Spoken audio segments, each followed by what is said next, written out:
Okay, starting stream. And coming back, Advent of Code 2023, day 6 and 7. Day 6, I am 22 hours late. Day 7 starts in 2 hours, 19 minutes, 22 seconds. All right. So let's do day 6 since I missed it.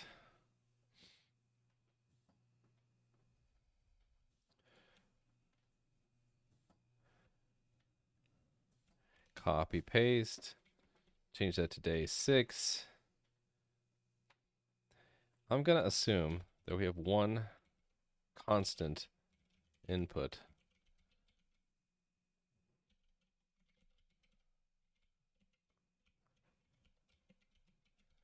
And then I don't need this let input equal that in each part.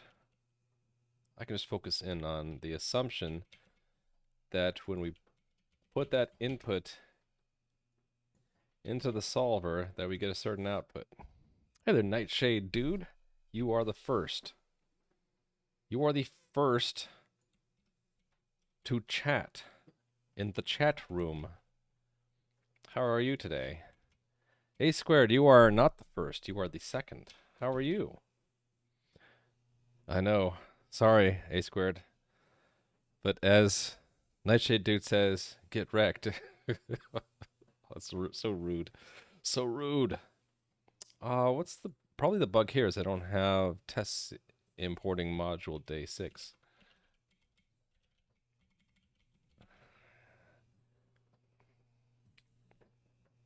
All right. Don't have a day 6 yet. Yes, that's a problem. So let's make a day 6. Day 6. All right. I think we're just going to delete all this stuff. Part 1, just say 0. Probably easier to just copy part 1 to part 2 and say 0 there. Are we sticking with U64s? A, B? All right. Main has to pull in day 6. And let's go ahead and copy 5 to 6. Box dine any.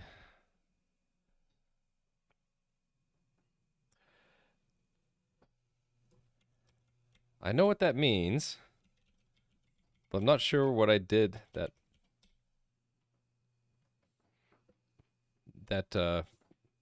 implies such. Okay, make sure that this all builds and doesn't actually do anything yet. Let's close everything else out. Close all this stuff. Run the test, should pass, right? Yay, we're done. Day 6 is done. It was joking suggestion about, are we sticking with U64 return? Yeah, why pick a type? You can just box it and say it's anything. I get it. But then we might as well rewriting it in C, right? At that point, we give up our nice types. Aren't we just going back to C?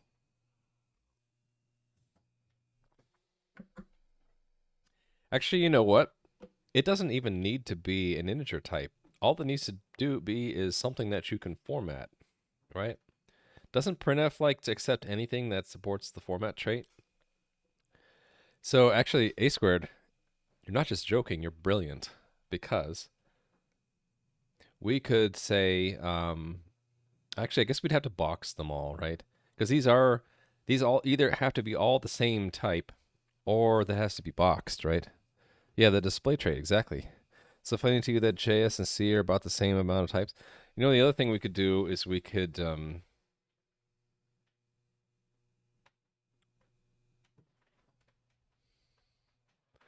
put this whole thing into a type that then we format when we do the print line, right?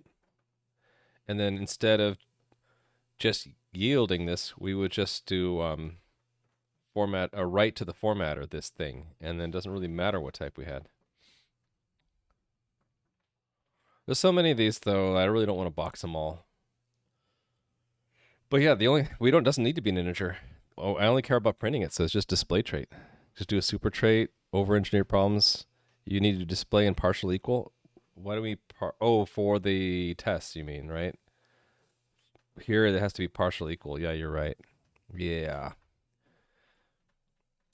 Yeah, let's not over-engineer it. I only have 2 hours and 14 minutes to do day 6 before day 7 gets unlocked. Okay. Let's read about day 6. So I missed it because I had to do World of Warcraft, more important and all that. Anyway, let's catch up. So day 6, wait for it. The ferry quickly brings you across Island Island. After asking around, you discover that there is indeed, normally, a large pile of sand somewhere near here, but you don't see anything besides lots of water and the small island where the ferry has docked. As you try to figure out what to do next, you notice a poster on a wall near the ferry dock. Boat races, open to the public. Grand prize is an all expenses paid trip to Desert Island. Oh, that sounds like where we were going to get the sand, right? That must be where the sand comes from, of course. Best of all, the boat races are starting in just a few minutes. You manage. So we have to win a race to get the sand that we need, to filter the water, to... What did we need the water for? To make the snow for something? I've lost track about what we need this for. You manage to sign up as a competitor in the boat races just in time. The organizer explains that it's not really a traditional race. Instead, you will get a fixed amount of time, during which your boat has to travel as far as it can, and you win if your boat goes the farthest. As part of signing up, you get a sheet of paper, your puzzle input, that lists the time allowed for each race, and also the best distance ever recorded in that race. To guarantee you win the grand prize, you need to make sure you go farther in each race than the current record holder. The organizer brings you over to the area where the boat races are held. The boats are much smaller than you expected. They're actually toy boats, each with a big button on top. Holding down the button charges the boat, and releasing the button allows the boat to move. Boats move faster if their button is held longer, but time spent holding the button counts against the total race time. It sounds like an algebra problem, actually. Right? A times X plus B times Y equals 0 or whatever, some threshold, and then X plus Y equals Z. Linear algebra, yeah. Hey, we can do linear algebra. We did graphics, right? We know linear algebra.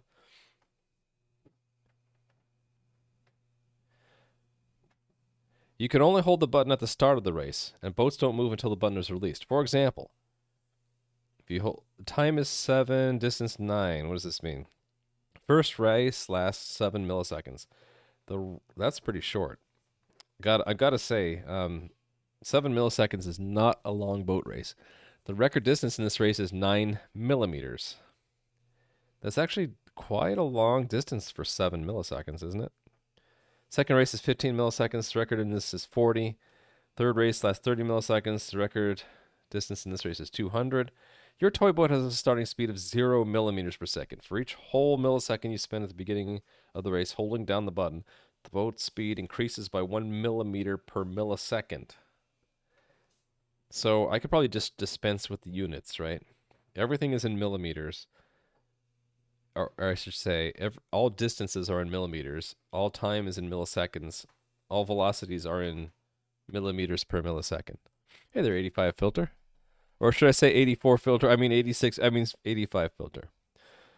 Now these boats are toy boats. I guess they're the size of a button.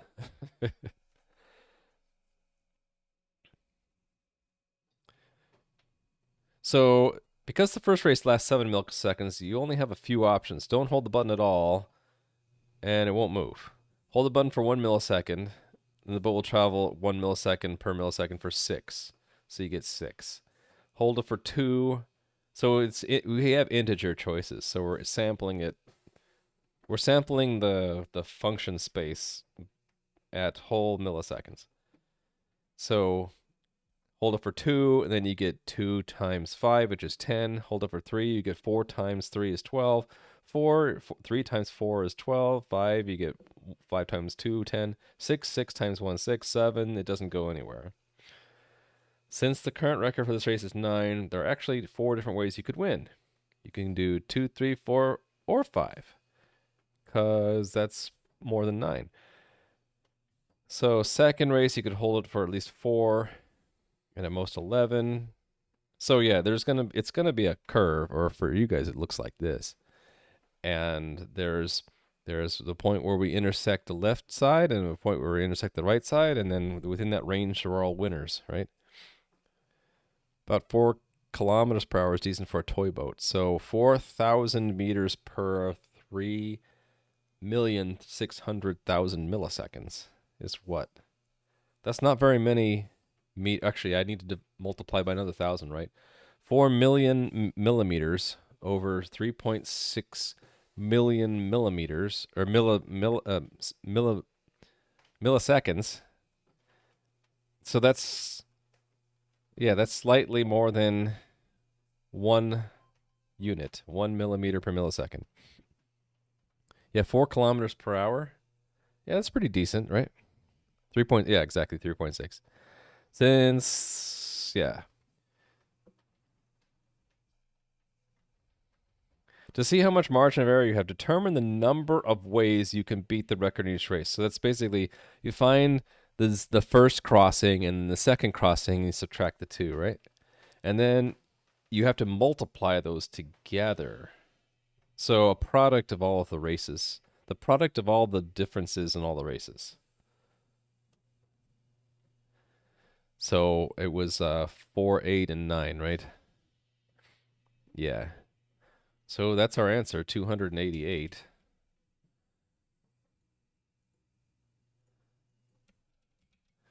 And if I simply did this, I would be fooled into thinking we're going to get the right answer. Oh, good. We could just run it.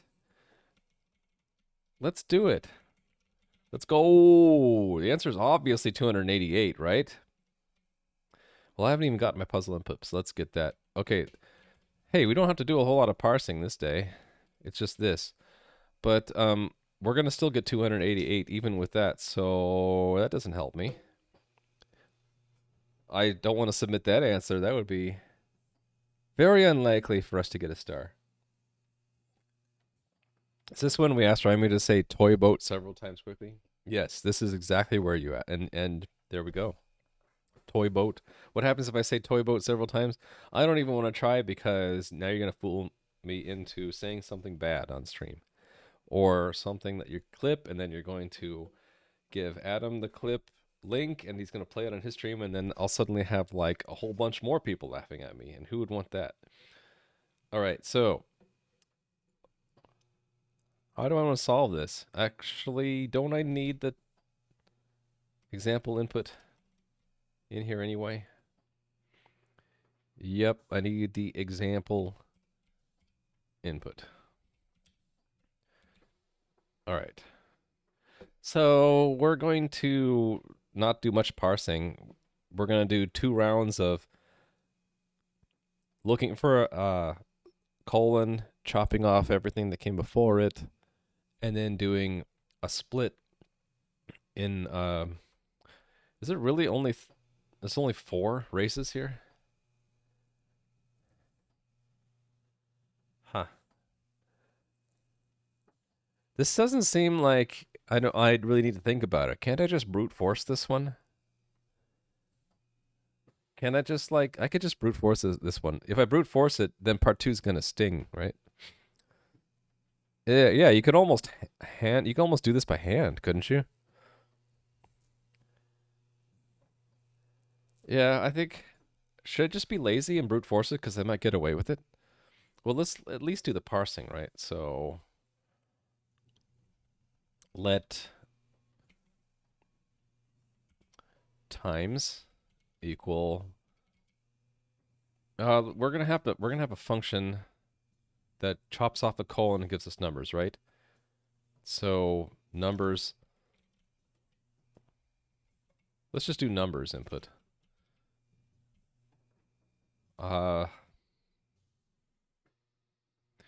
It might as well give us an iterator, right? Because we could do something like this. We can say let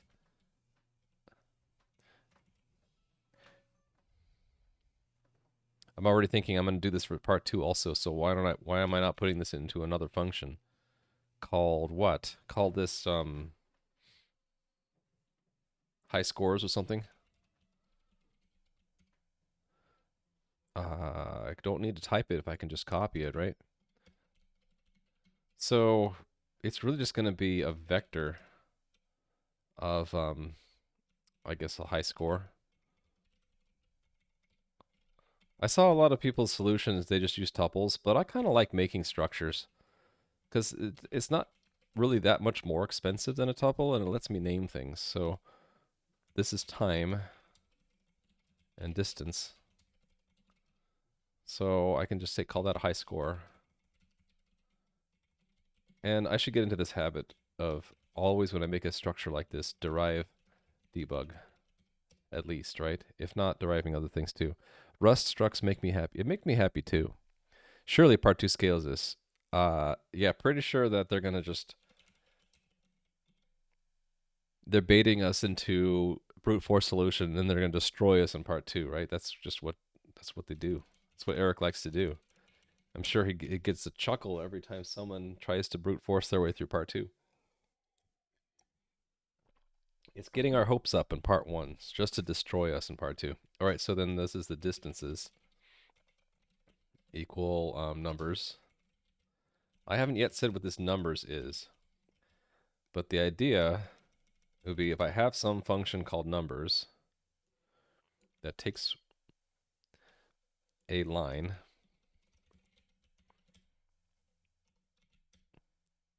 let's call it line.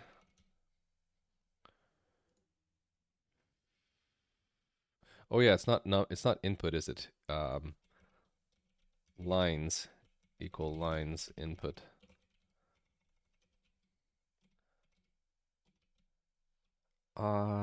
And you know what I'm gonna do? I'm gonna make this an option, because then I can really cheat and do next question mark.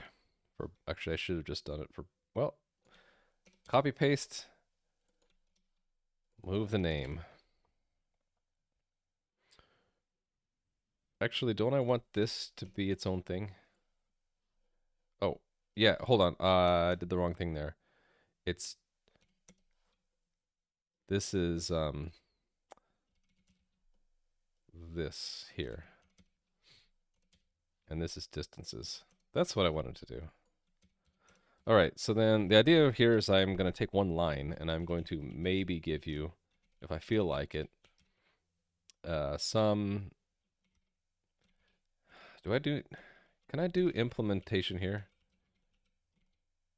I'm guessing I can.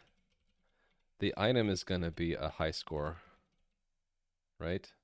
No, the item's going to be a U32. Yes.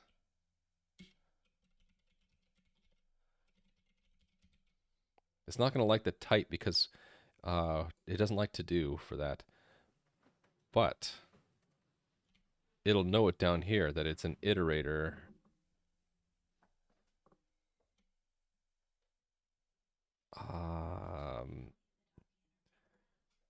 You could take her out. This should be numbers. I forgot. Both of these is numbers. And then another question mark. So it should know that it's some iterator of U32s, right? And here's where I want to get really creative. Creative for Ryan was saying a lot, because Ryan was not really that creative. High scores equal times zip with distances map high score new. And we're going to have impl high score function new, which is going to be given a tuple. I have to put a name first, don't I? Time and distance. U32, U32. Self. Let time equal time and distance, the first one.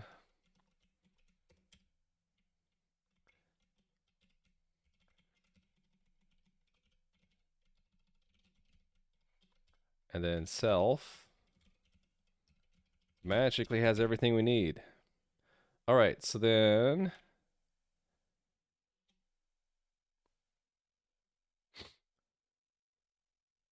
Actually, why did I write vec there? Because don't we just want to perpetuate the fact that it's an iterator? Why hold memory? Why hold on to any memory for this, right? So really, it's just this. I have to say sun there, but that's no big deal. All right. This needs to be mutable because we're iterating it twice. Okay. Uh, to get the numbers from a line, we said what we were going to do was take the line and then split once, right? Split once at a colon, and then take the second one and split it by spaces. Actually, it was there's a better one, right? It was split ASCII white space, because that splits any number of white spaces. We probably want to trim that first, and then map through U30 string parse and do a flat map. So we toss the ones that don't parse correctly, and then this has to be a sum around it. There we do. First try, done. Not saying anything bad that you can think of is typically just difficult to say. Okay, toy boy, toy boy, toy boy, toy boy, toy boy, toy. Okay, I can't say it. Don't clip that.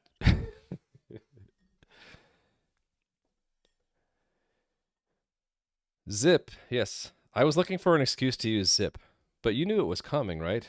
That we have the information that's spanning two lines. So this is really tempting to use zip because we know we're going to get one half and we're going to get another one half, but we really want the column. So that means we want to zip the first row with the second row to get 7 with 9, 15 with 40, etc. That's really what we want, right? Coffee. What would I do without it these days? Okay, so what are we going to do with these high scores?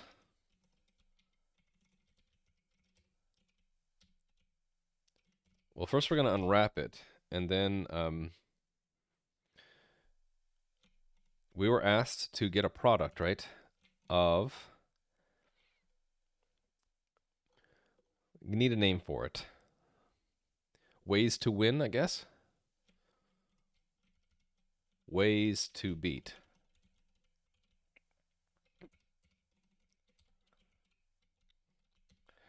And then we're going to take the product of that. All right. I think I have to unwrap this, though. Because doesn't product... Actually, I guess product with nothing returns a 1, right? So this should be fine. So it's okay with that, except for it doesn't know what ways to beat means, because we haven't defined what that is. So what that is going to be is it's going to take in a high score. So high score. High score. And it's going to give us U64. And if you put in 0, that's all I need, and I will get the wrong answer out, right? We get 0. But we at least tried. So if I wanted to, I could do a, before we return 0, we could do a DBG high score. And we should see that we're actually, at least parsing it correctly. So that's a useful thing to do. Let's do that, right? So we get 7, 9, see, first try.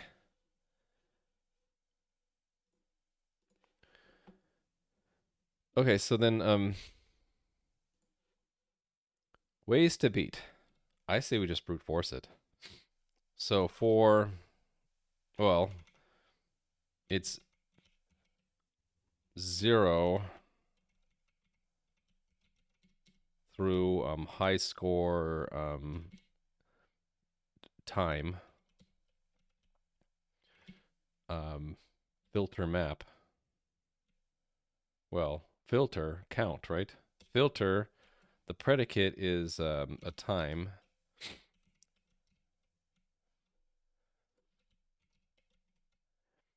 And then just count as U64. Okay, so then given a time, um, that's going to be how long we hold down the button. So we need to take the high score time minus the time. So let well, it's not really time. It is speed, right? Because that's how many milliseconds we hold it down determines the speed, and the time is really okay. Actually, take that back. Let's name it something better. Let's call it hold time, because we know that the speed equals the hold time. Just trying to name things properly, right? And we'll call this the travel time. Is the original is the it's not really a high score either, is it? Let's call this it's really a game. Let's just rename it. This is really a game, and this is the high score.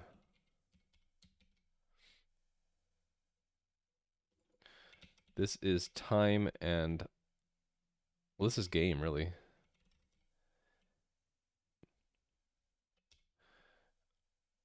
And this is high score. And I misspelled that. I have too many E's. Okay, and this we don't need anymore. Score? Score? Okay. So this is a game. So there's a game time. Hold time. There's the speed is the hold time. The travel time is the game time minus the hold time. Right? And then the distance is the speed times the travel time.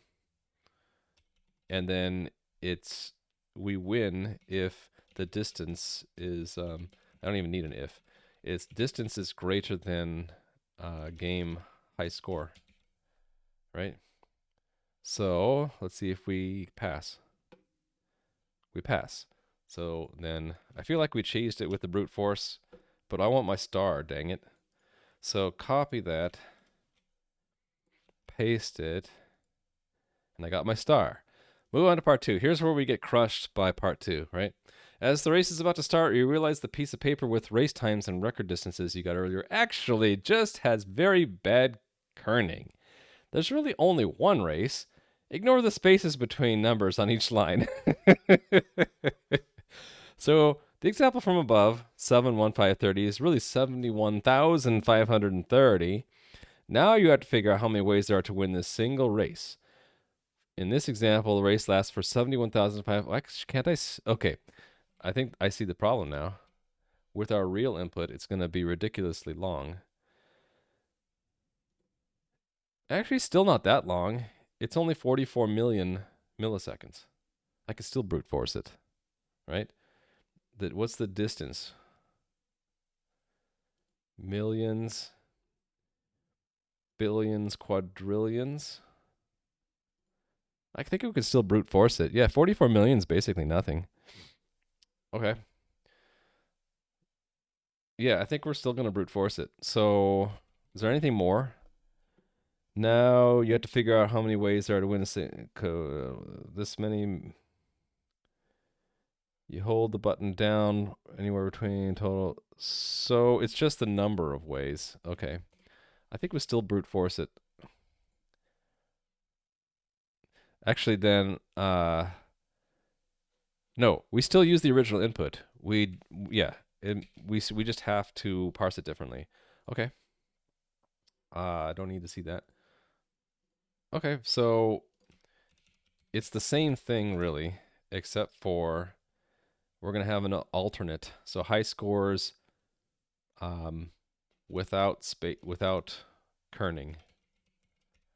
and we unwrap it, and it's just going to be a single number, so it's going to be a ways to beat that.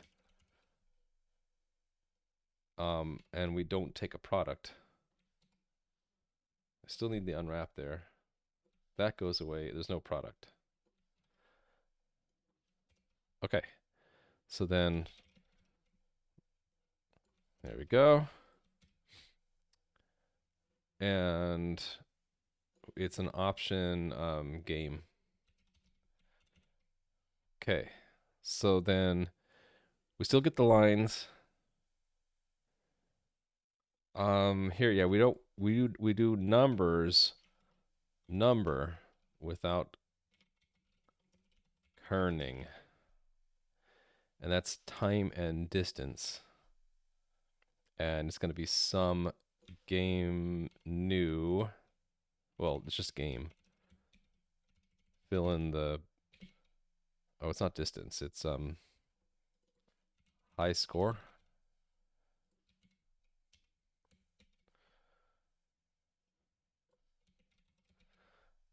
I have distances. That should be high scores.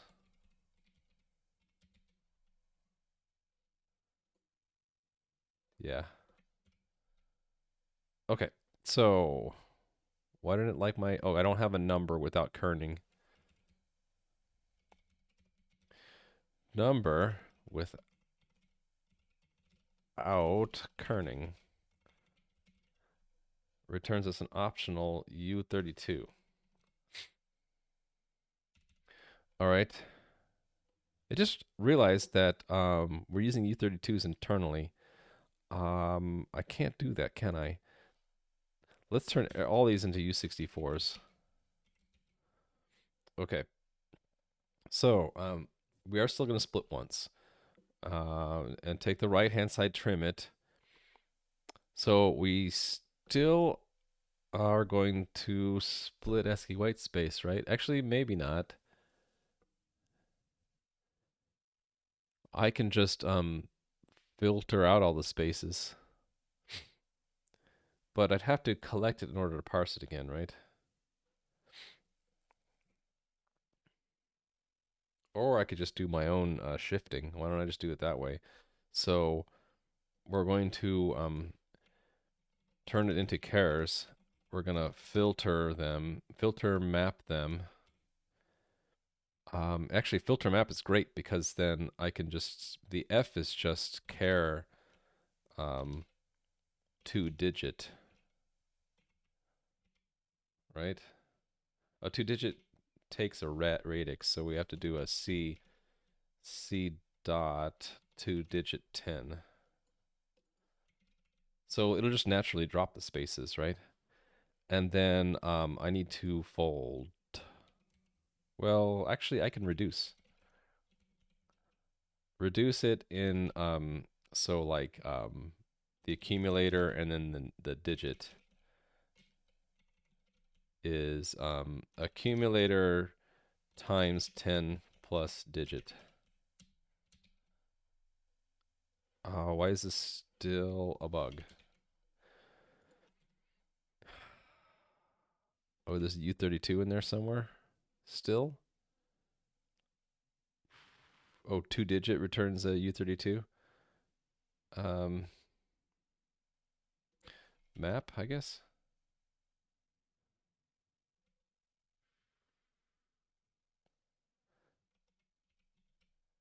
N to N as U64. Okay, it still doesn't like what I did here. I didn't need a sum at all because I get an option anyway. That's it. No, that's not quite it. What's this 10 it doesn't like? Expected one argument. Oh, because there's no self. How does 2-digit work again? Okay, it's just one argument. It doesn't like that comma. There we go. I did it. Don't think you need self. You are correct, sir. All right, so run that. Passed. All right. See if we can just brute force it. Yep. No big deal. copy, paste, submit. We win. Brute force for the win.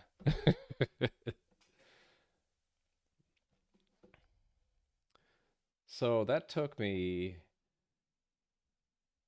35 minutes and 25 seconds. Aw, thank you, Nightshade Dude. That was way too fast. So, if he didn't want us to brute force it, he should have given us, like, more columns, right? All he would have needed to do was give us, like, a couple more columns, and we would have blown 64 bits, and we would have had a real problem, right? How would we have solved this if there were, like, twice as many columns? You get a very large number of time and a huge distance. I think what you'd have to do is you'd have to introduce a decimal point in there and like just take advantage of the fact that when you do pick different units, like you just make it floating point or something, and then you'd get something close, like an approximation that's close enough, and then maybe you would search around your approximation until you found it. There's an order 1 solution, involves some math.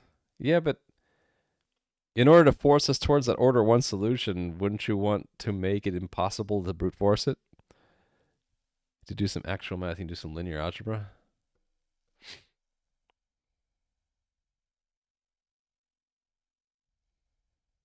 Let me think about it. Because we were thinking before that there's this curve, right? And all you really need to do is find the two intersection points that have to do with this number, right?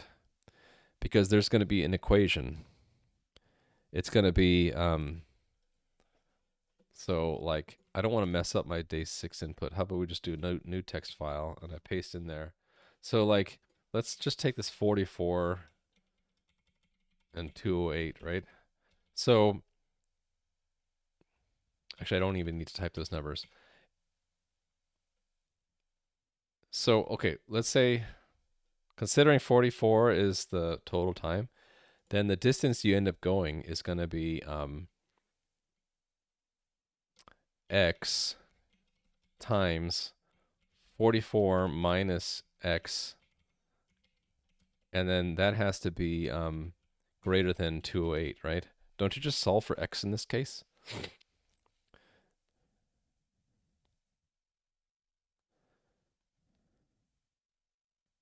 Did I do that right? So if it's 1, you're holding it down for 1, and then you'll go 43 times 1. So right, that's 44x minus, if I use lowercase, it's easier to see. This is just an algebra problem, right? X squared is greater than 208. So it's been years, and I can't even really. It's hard for me to even help my kids who learn this. I'd have to look up in the book again, but it has to do with finding these coefficients, right?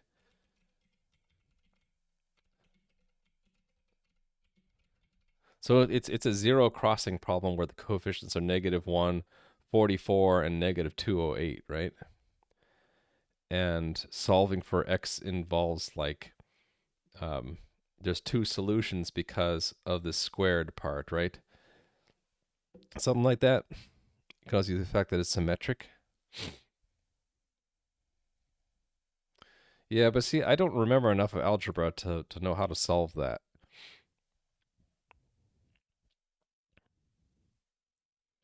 So you only have to find the lower bound in the middle of the parabola. Well, it's the same as finding the lower and the upper, right? You're just finding the two zero crossings and subtracting them. The roots of a quadratic equation. See, I learned this so many years ago, I don't remember it. And if one of my kids was having trouble with his homework, I would literally have to look up a math book and learn this again to be able to help them. I just know it has something to do with putting it into this form, and you have these coefficients, and then there's a way to like to reduce this to two pathways where you get the two zero crossings, and then you solve for those two, and then when you have those two solutions, you subtract them. Or is it that the since it's symmetric and there's going to be a middle somewhere, you move it so that the middle is at 0, and then it's just a matter of finding how wide the parabola is or something like that. Anyway, I'm not going to bother with it. I'm just going to clean up my code. And then, I don't know, I have to figure out what to do for the next how many hours? 1 hour and 39 minutes. It's a good idea to what? To leverage the symmetry? Or you're saying the roots of the quadratic equation? Yeah. See, I don't remember any of that stuff. I'm sorry. I'm not a math person. I liked math about 25 years ago. Then I stopped using it because that's what computers are for. They do the math for you. I would have to relearn all that stuff. I'd probably have to go all the way back to trigonometry. I only remember trigonometry and linear algebra because I use them in graphics. And I mean, trigonometry is just cool. Like, why wouldn't you remember it?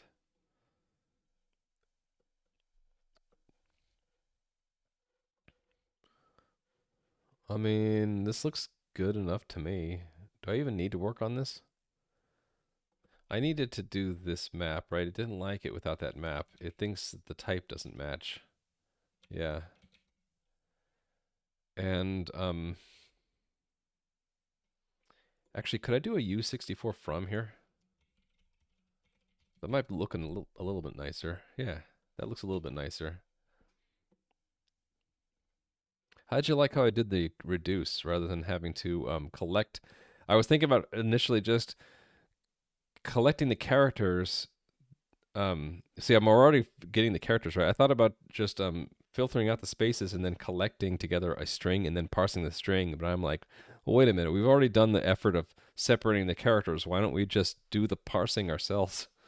Right? We've already discarded all of the non digits, and the rest of it is just this shifting, right? So, yeah. If I did parse, then I would have some other way to get the input to parse. So we'd have to allocate memory for the all the digits without the spaces, and it just seems like unnecessary to me.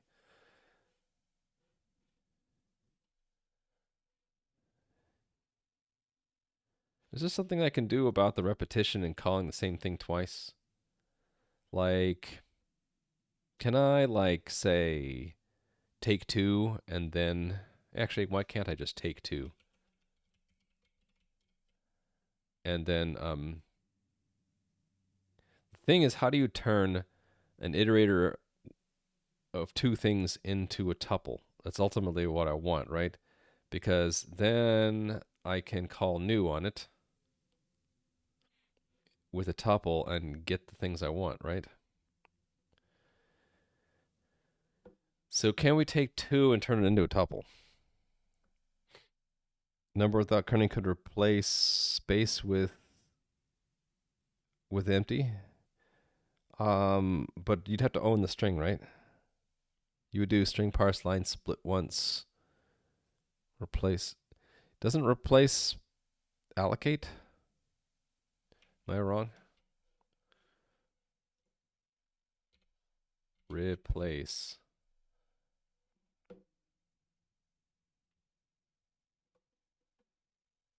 Wait.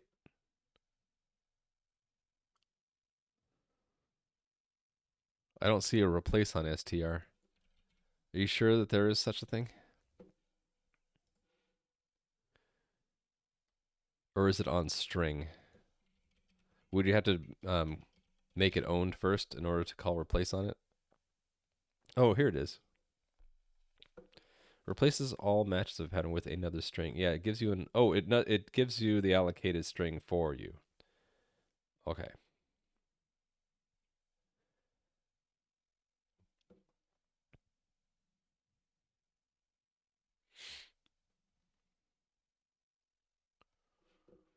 Wait, what?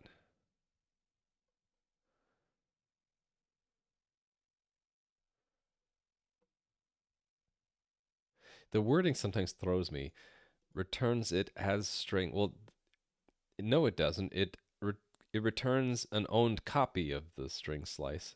Why don't they say that? Because it's not returning COW, it's returning a string. So if the input was uh, str, right, then we have to have a copy. You parse it instantly, so it's fine. Yeah, but there's that instantaneous amount of time where you had to own some allocated memory, and that just irks me. So is there a way to turn an iterator into a tuple? I mean, I guess we could make something. Let's say we had such a magical thing, right? If we did, then really it is just some game new and then the something. So tuple from iter take two, right? And I would need to actually name things. Wouldn't that be nice? So this mystical function called tuple from iter, how would we make such a thing? The form of it would at least be, if we made the concrete version, it would be, well, we don't know the type, so it's I is some iterator, where the item equals, I don't know, how about item? Let's call it iterator. And then let's just say item and iterator, where we're given an iterator.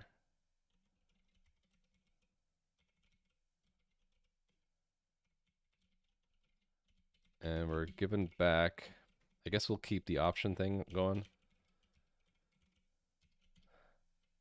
Item, item. Where iterator is an iterator of item, item. I think that's all we need to say, right? So I can just do it manually here. Let first equal, I guess this has to be mutable. Iterator, next, and then second, right? And then we end up with some first, second. So there we go. How come I didn't like that? Expected trait, found type. Oh, I need to call it something different. Okay, how about items?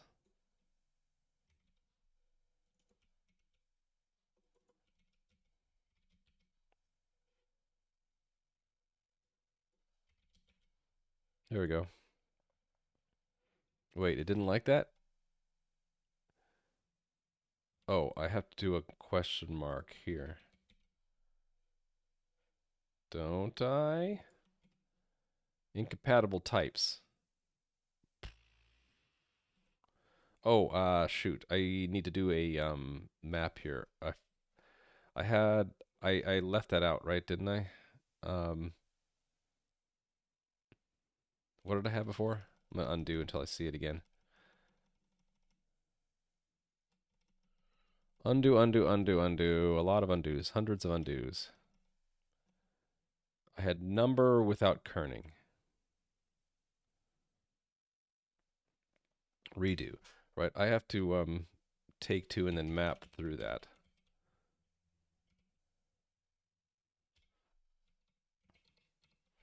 And that's a flat map, right? There we go. Well, this will give me the same answer, right? Yeah, it works. But I had to manually call next. What would be really cool is if I could, like, if there was a way to describe a, what's the word, cardinality? The cardinality of a tuple. If I were to be able to say, like, n, and n being a u size, and we would just loop n times, and then thing is, how would we express the answer? I don't know.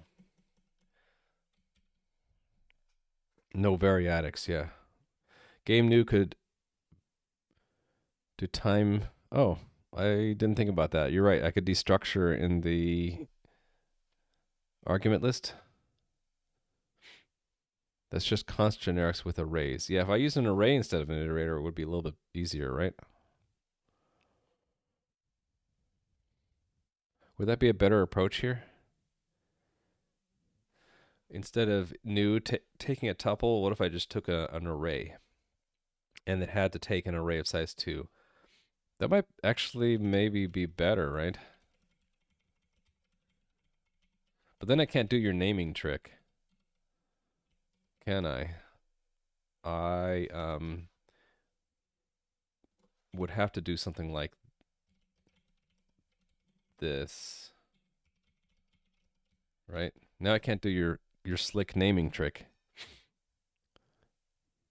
Oh, you can? So I could do that? You can do this?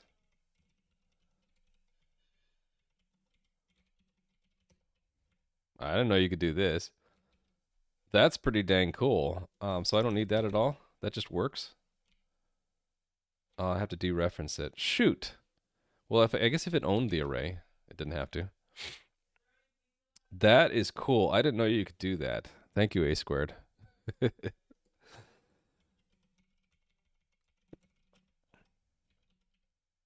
Thank you for teaching me something. You get a point. Now you have 176 points. Okay, cool. So if it's an array, then I think I can do like a totally over-engineered solution here where I can say that this is an array of size n, right? And then I have to actually have n. I can't remember. Does n have to be like the first or the last? It has to be the first, doesn't it?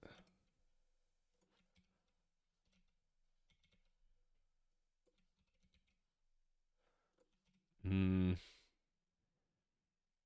How do you do the is it const? And it has to be first, right? You could put an and before the pattern to borrow the array, but it's not worth it for numbers that you're going to copy anyway. Oh, yeah. Why didn't I think of that? Yeah, you're right. So I could do it this way. That's actually nicer though, right? Because this is saying we don't need to own that array. We could be still be given an array, and it would just we'd have to dereference it. That's the more polite way to do it. That means you get another point.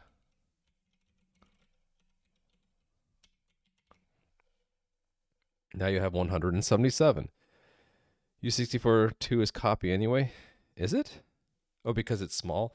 Is it be if this is lower than is it 2 or less or whatever, or if it adds up to 128 bits or less, it's copy, and if it's more, then it's not copy. Some rule like that. Okay. Anyway, so this is cool. So then what I can do is I can just say iterator take n um, collect, right?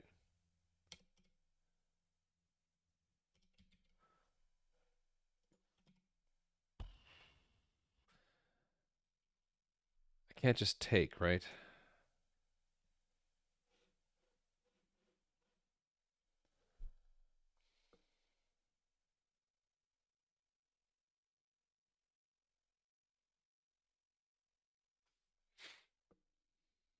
Is it that it's not an option anymore? No.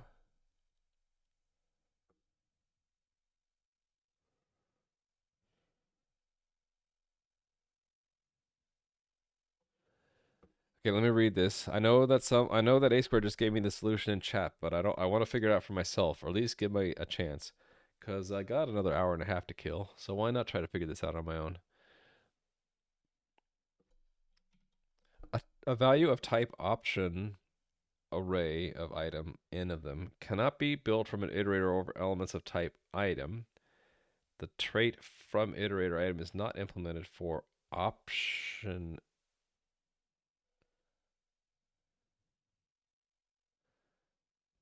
Is it the fact that it's option, or is it the fact that there's an array. It is implemented for option of 1. Well, yeah, I know that. The method call chain might not have had the expected associated type. Is it that you can't form... Okay, hold on. Is it... If this was an array, would this have worked? No. An array can't be built directly from an iterator. So... It's not that there's an option. It's just that we can't form the array. Okay, I'll look at chat.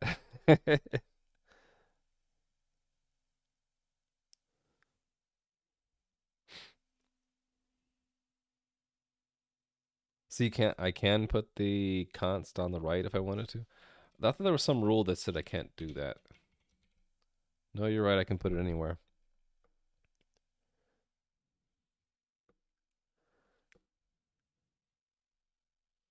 They're trying to tell you more about RA is eating it.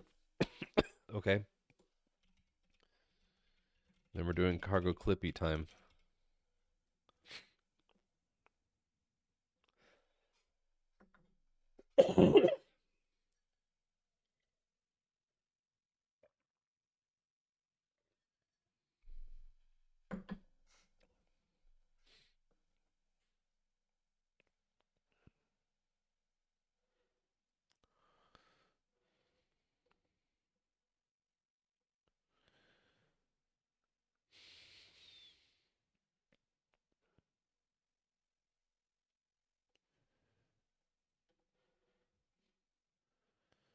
Well, this is just complaining about a different line. It's here that I care about, right?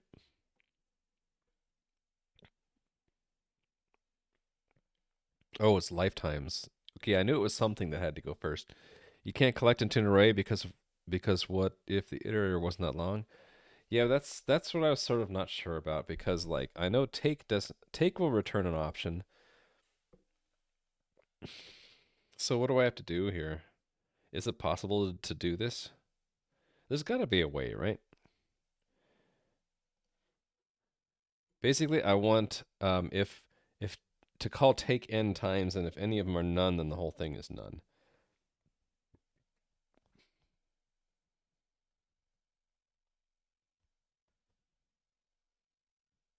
Yeah, I don't know how to do this. Need to loop over the things and check lengths and such.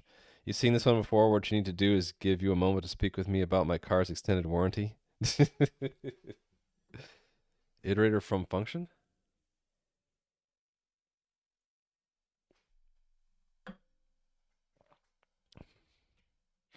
I'd be curious to know if there is a way, because this is one of those things where I don't know if this is possible to implement this generic, right?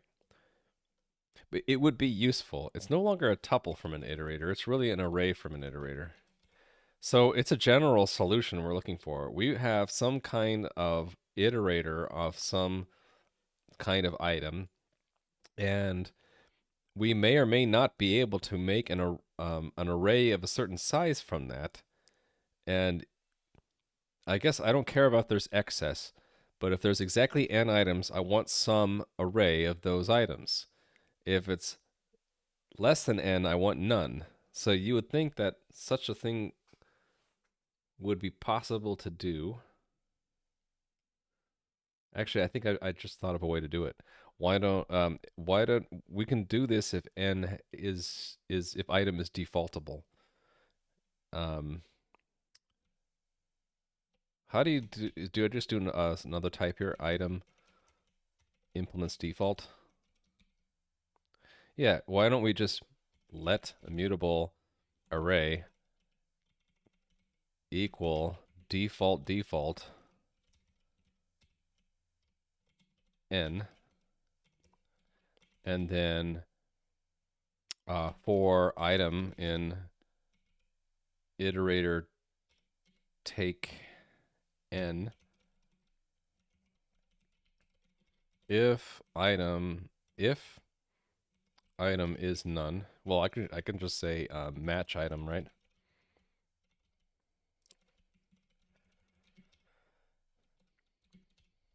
How come?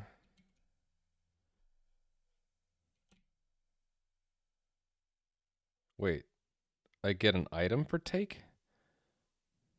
I thought I would get an option item. You know what I'm getting at, right? If we get out of that, we just return the array. Sum array. Can I not do that?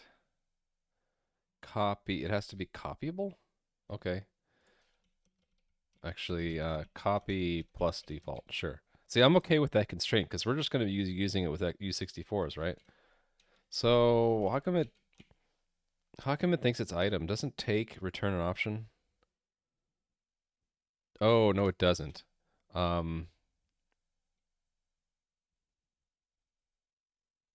Okay, it's an iterator, but when I iterate, doesn't the okay, no, never mind, it is an item. Shoot. Then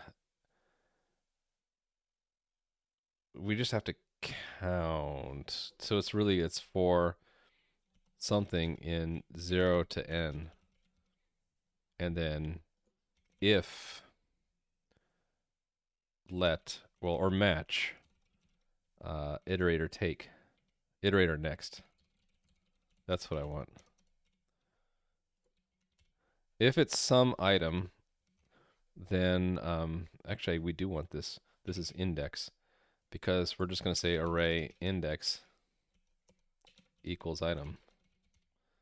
None is return none. There we go. I did it. There's a general solution. Is we take the memory hit up front optimistically, right? And then we try to fill all the slots in the array. This works because we can default allocate because the items implement default, and we can copy because the items implement copy. And if we have excess, we just discard them. If we don't have enough, we hit this one. There we go. I did it. So let's use that. So then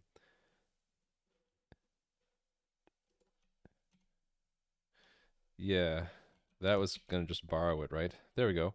Take two flat map number without kerning. Okay, and then zip, because this one wants an array now. Don't we just map it through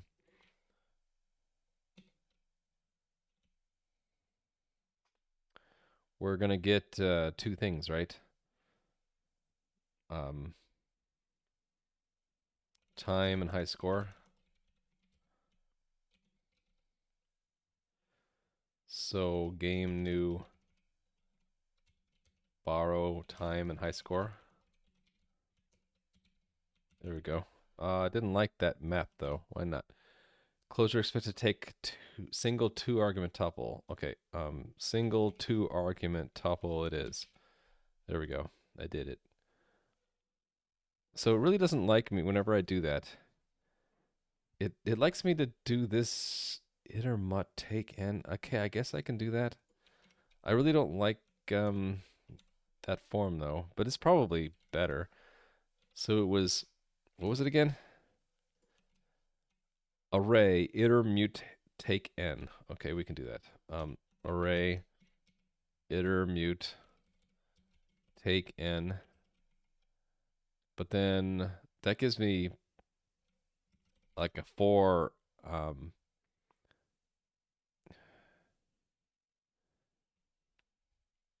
this isn't really going to work, right?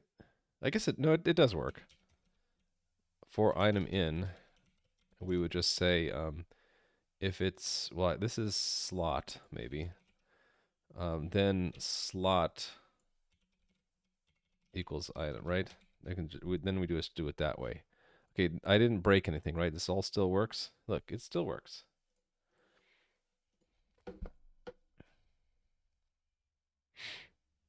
So let's see, A squared solution. Hey there, Ski Dog. How are you doing? Don't know much about Rust, but that was a neat solution. I kind of like this.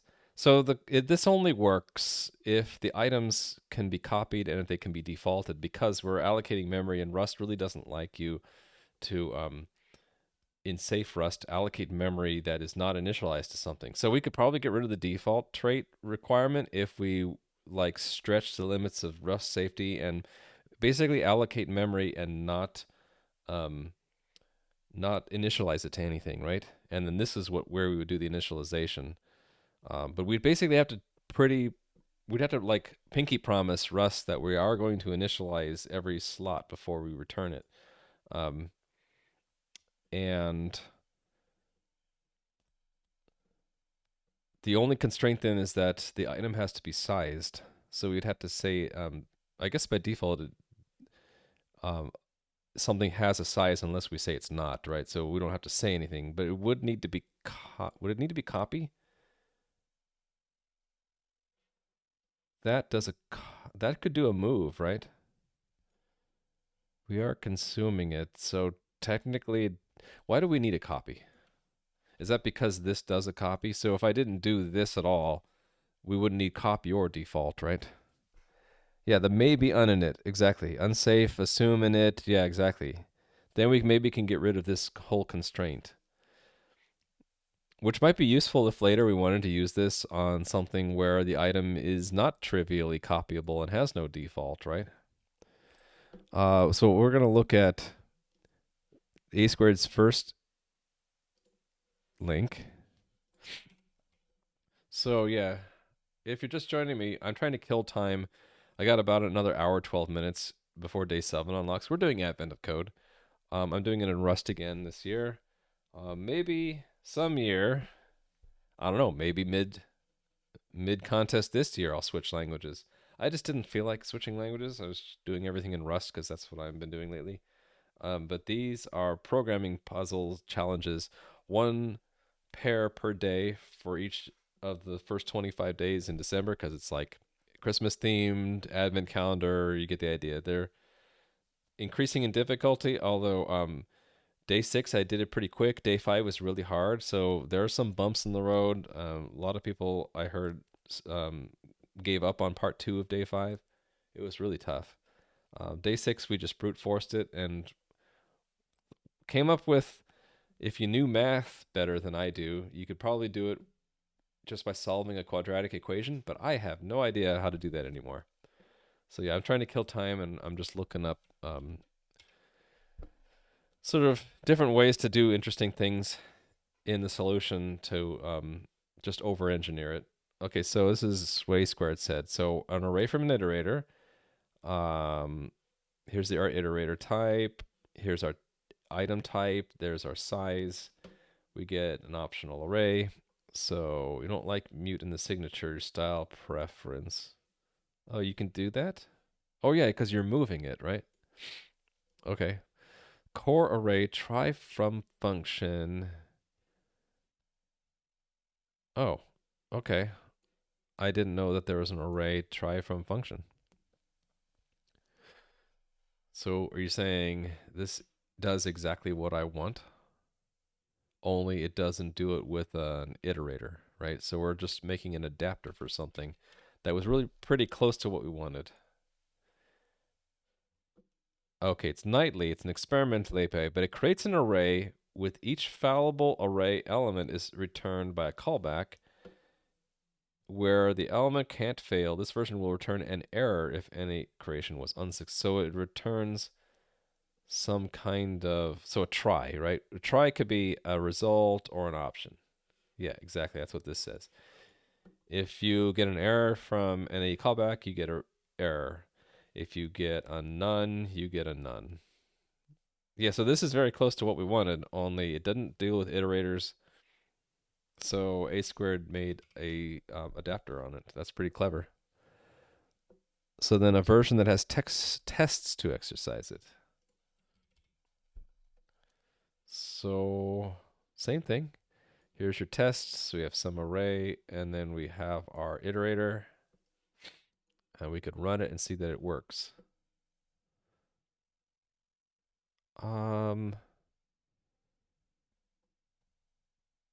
It's just that we didn't crash, so it worked. I'm used to like using these inside of tests where it would say pass or fail, not say nothing for success and error for failure. Cool.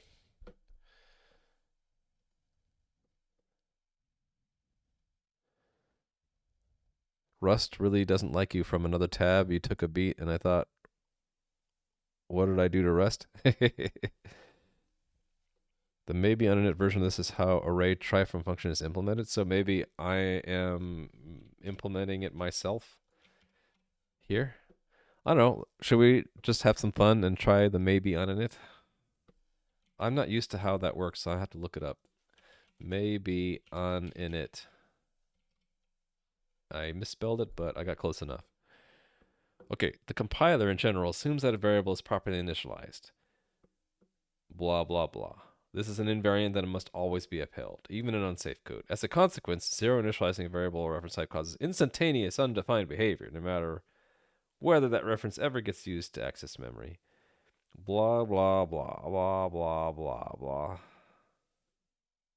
So it serves to enable unsafe code to deal with uninitialized data. It's a signal to the compiler indicating the data here might not be initialized. So we create an explicitly uninitialized reference if we do that. So I guess I would wrap the whole array in that. Is that the idea? Initializing an array element by element. Here we go. This is what we want, right? Yeah, so this is an array of vectors, I guess. Yes. Why did they make it overcomplicated like that? Why did they use vec in there?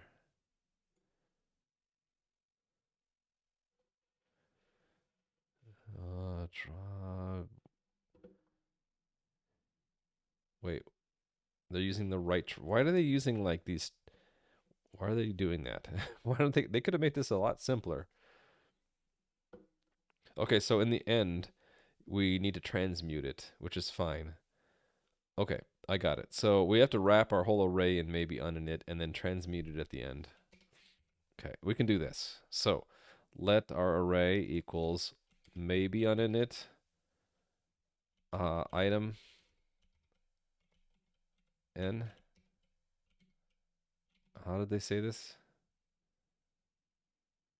Oh, we have to say that that is the type, and we assign it. And here we do the dreaded unsafe block, right?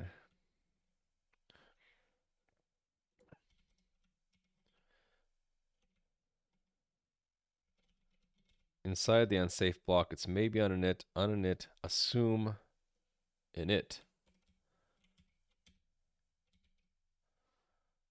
Okay, and that comes from standard memory. Okay. Um,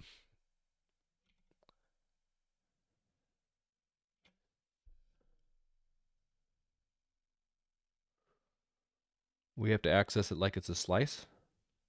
Is that what it's saying? So we have to sort of, we can't do it that way. We have to maybe go back to the way I had it before, right? So that was for I and 0 to n. Um, let slot equal mutate array I, right? Still can't do that? Do I have to slice it twice? Wait, why doesn't it like doing that? Can I index a value of type standard mem maybe on an, so what, how did they do it here? Oh, the whole thing isn't, oh, I did it wrong. So it should, it's inside there. Okay, I did it wrong. It's,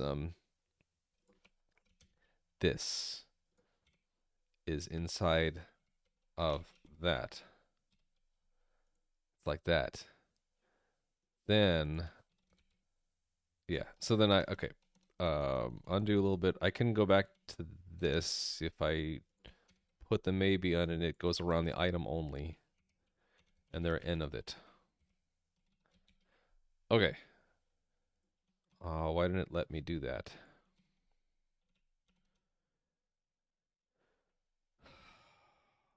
Maybe on an item doesn't take an item.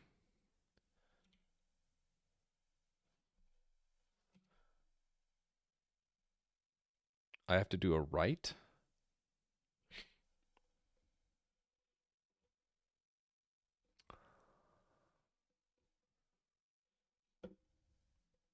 Write. That's an experimental API. Here's the unexperimental one. Sets the, okay, so I do have to do a write. So it would be slot.write item. Does that mean it has to be copy?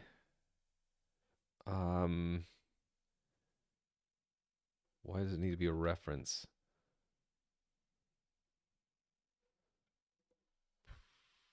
I don't care about this. That returns me something, right? Yeah, I don't need that. So drop, I guess. Well,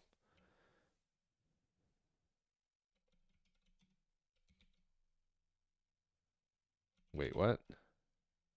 Yeah. There we go. And then yeah, it's this. The final one is this. Some kind of transmute is needed. Unsafe mem transmute. Okay, I'm just gonna copy this because that's too much. That's I can't remember that stuff. Paste, and then its array goes here, and then we transmute to a u to an item size n, right? Um, that's standard mem. It didn't like it. Thought they were the same size. Cannot transmute between types of different sizes or differently sized types. Source type is that this type does not have a fixed size. This type does not have a fixed size either. I don't get it.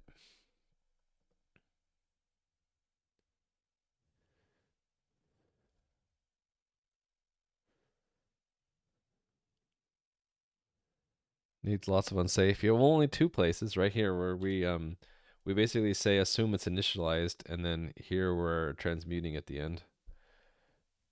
So what did I do wrong here? I thought they would be the same size, but they're apparently not.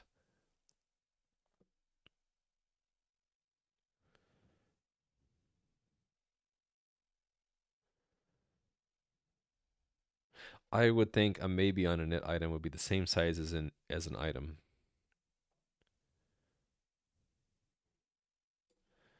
Is the signature of transmute different? Oh, it is. It is. It is. It is. It is. I see the problem. I think I see the problem. No, I don't see the problem.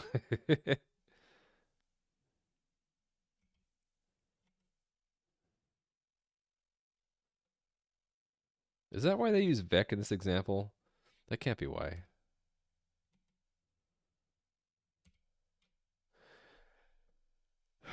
We did wrong was to try to use transmute on generics.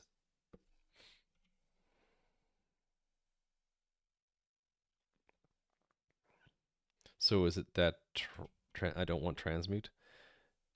Because it has a problem returning just the array as it is, right? And probably saying that it's unsafe doesn't buy me anything. It says that there are fundamentally different types, so I need to transmute it somehow, right? Don't I? Because n is a constant generic, the exact size of each of the arrays is not known to be a single value, so transmute conservatively rejects. Really? So it worked in their example because it's not generic? So did I just go all this way only to hit a dead end at the very end? Because that sucks. See, let's look at your version.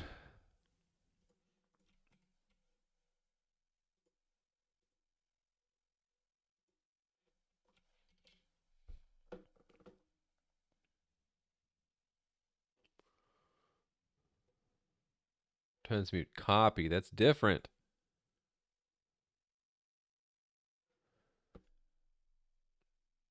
So yeah, I just don't know transmute copy. So you did it with transmute copy. So can I use it with transmute copy?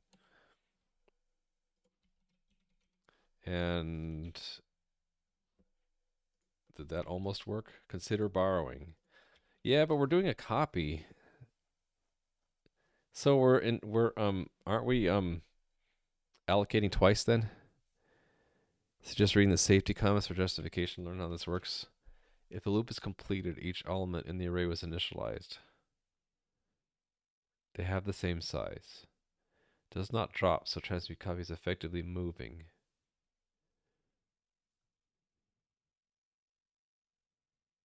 Moving off the stack to the caller's stack? Is that the idea? Because this array is on the stack, right? Actually, I've been wondering this for a while. If you have an array in a function and it's a large array, is it all on the stack or is it on the heap? The rust move. It's a rust move. Rust move doesn't always translate to a memory move, does it? You get all optimized out. It will blow your stack. So this is also an array. This will always be on the stack no matter how large n is, so you could blow the stack, right? If you wanted it to be on the heap, you would do a box. You would box it, right? Arrays are on the stack always. Yeah, but a box is always on the heap, right? So if I wanted to do this for a stack safe version, I would box it. And I suppose the result would also be a box. It's a useful property, but sometimes annoying. Yeah. Okay, cool. So I'm just taking it for granted that it does not drop and it's effectively moving. I guess maybe I should look at the manual page for it because I don't even know these transmute and transmute copy. Interprets a source as having a borrow to the destination and then read source without moving the contained value. Interprets source as having having the type borrow of destination. Okay. It will unsafely assume the pointer is valid for the size of those bytes. So it makes the assumption, and we uphold the assumption. We uphold the assumption by using the same n in two places, basically, right? And also using the same type here as we used with maybe on init. C++ has some version of this. Wouldn't that just be a C-style pointer cast? I think it would just be a C-style pointer cast.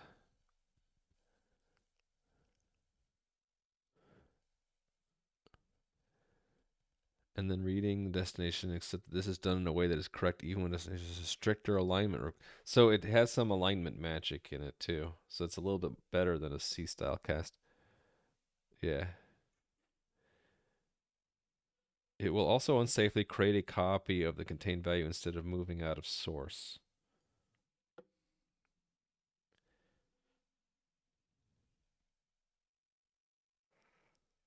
The undefined behavior if destination is larger than source.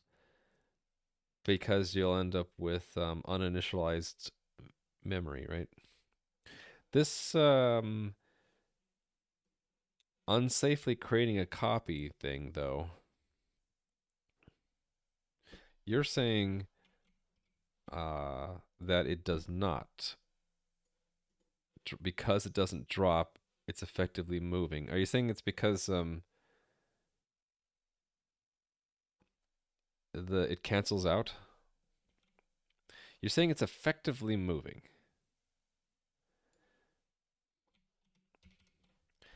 It's the fact that we're copying from a maybe on init. Those two together mean it's not actually doing a copy. Something like that. Click on the source on the top right of the transmute copy page. Will do. We're here to learn.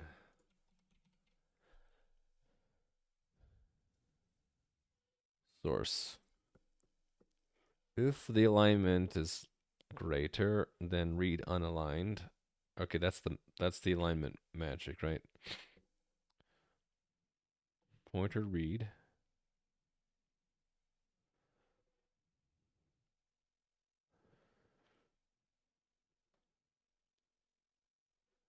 Constant source. So yeah, it's just doing a pointer. So it's really not copying at all.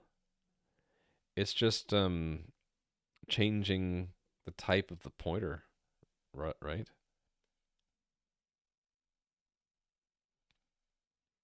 I guess it depends on what pointer read does. I don't remember that either. Let's see what pointer read does. Reads the value of source without moving it. This leaves the memory in source unchanged. Let's see what that does. Oh, big explanation. It would be semantically correct to implement this via copy, non-overlapping, or maybe uninit.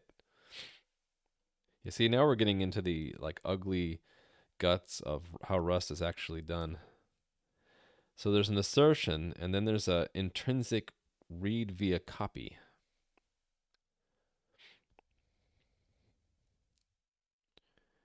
It does do a bitwise copy, but you expect the optimizer to remove. So, okay, so there is a copy, but we're expecting the optimizer to optimize away the copy because it just says, oh, well, you're going to end up filling in an array on the callers stack, so why not just directly fill in the callers stack copy rather than the callee having a copy and then moving it back?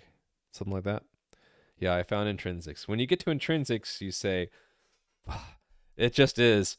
It's implemented somehow inside the compiler. It's compiler magic. Okay, well that was fun.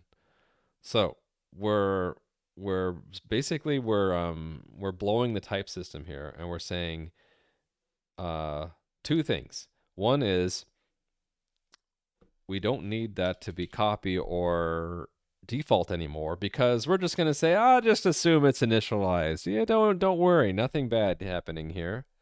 That's what unsafe means. Nothing bad happening here. Nothing to see here. Move along. So we basically get a block of memory on the stack, and we pacify the compiler into saying, "Don't worry, just assume it's initialized." Okay. Then we're writing because this one does give you a little bit of restriction. We have to go through a write method to write to it, but we're filling in the memory one item at a time. And at the end, we have to pacify the type system because we promised to return an actual array, not a maybe on init array. So we say, just pretend that it was pointing to an array all along. More correctly, it's saying, pretend that this array really is an array and not a maybe on init, and copy from it. And then the optimizer says, oh, wait a second, we don't really need to copy because the two things end up being the same, so we fold the two together. We're saying it's very, very safe for sure. Trust me. Exactly. Trust me, bro. Well, this is really our guarantee. If we don't have the ability to fill in every slot, we're going to toss the memory anyway. And everything else, basically the rule is if you use the unsafe keyword in Rust, you're saying that you personally vouch for this code not doing anything bad. So we personally vouch that we will not be doing anything bad by treating the array as if it was initialized all along. And actually, we're saying that twice, one going in and one coming back out.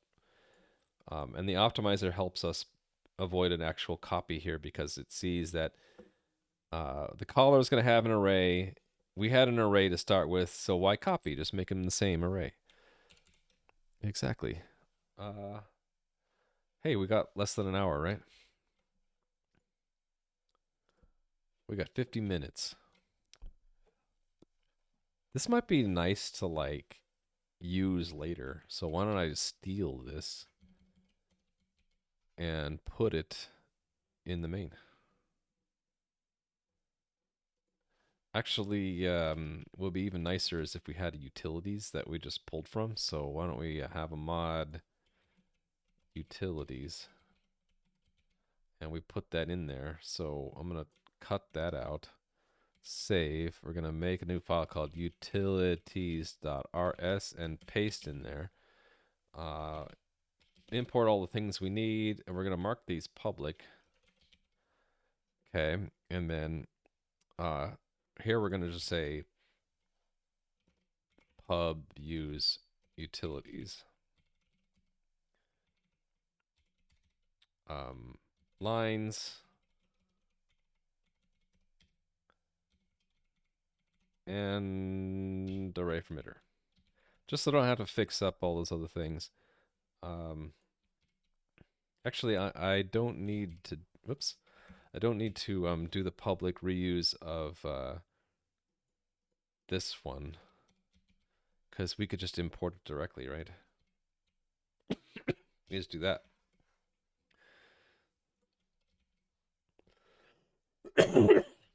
Losing my voice.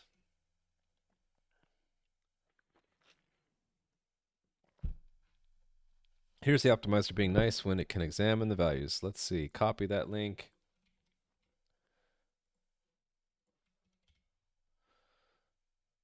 It's Godbolt. I have to read the privacy policy. Oh no, Ski Dog is watching. That means I need to actually read this, right? Sorry, I don't mean to. I don't mean to be mean. Actually, that's not too bad. It's just basically saying that they're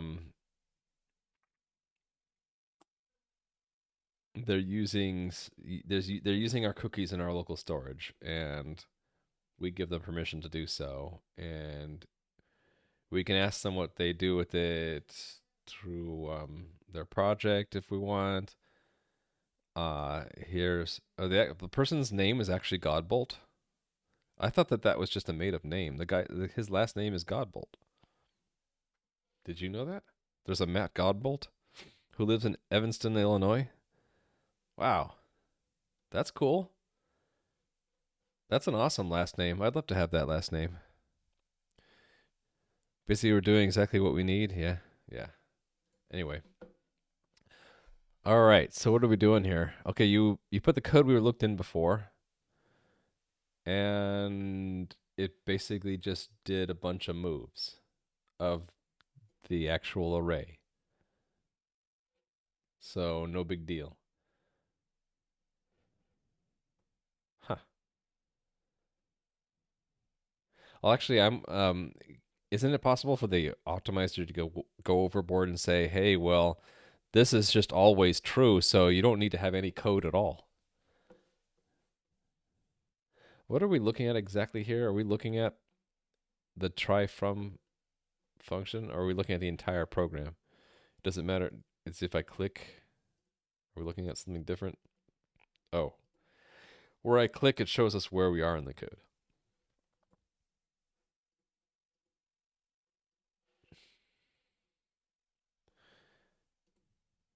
I see. The return is there. I'm not sure where this one is, but this is that transmute copy. It's just moving the constants. Huh. It did delete main. We're looking at testing function, the one without no mangle. Sorry, should have deleted main, pointed out better. Oh, yeah. It did give us a warning that we never used it. It's dead code. So we're looking at testing, right? And it folded in our array from iter directly. So all of this was optimized away, right?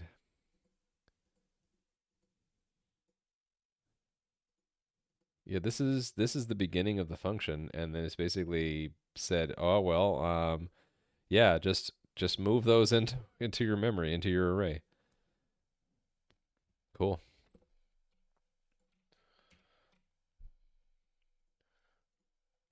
I still have an error because I stepped on that by accident. Okay. So, but sort of like putting these away on the shelf, so now we can use those later. I have this pub because in all the other days we imported it directly from the crate. Maybe I just fix that now. So I have to fix it in 6 places, but it's no big deal. It's utilities. And I'll just copy that line and I'll I'll amend every day. Because no big deal, right? Just need to do it 6 times.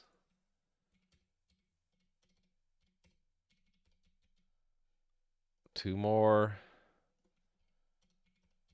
One more.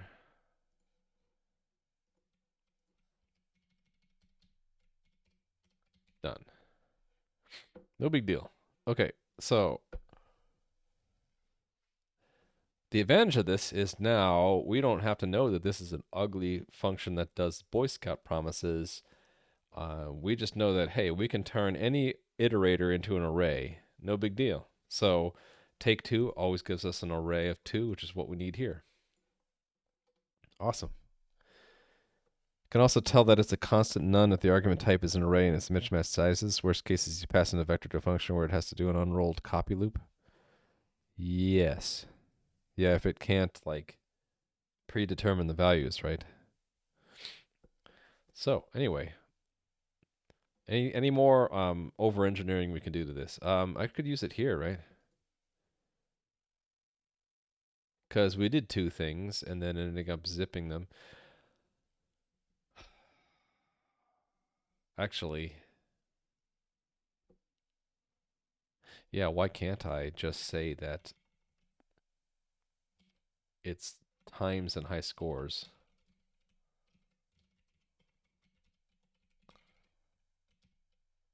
equal array from iter?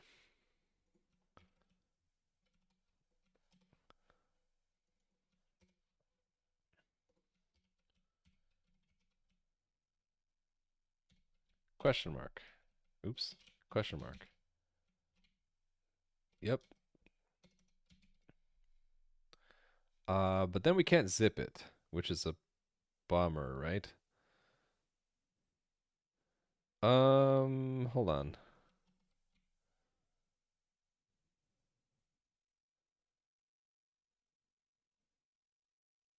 Wait. Did I think I must have screwed some. Oh, there's numbers. I forgot about that. Okay.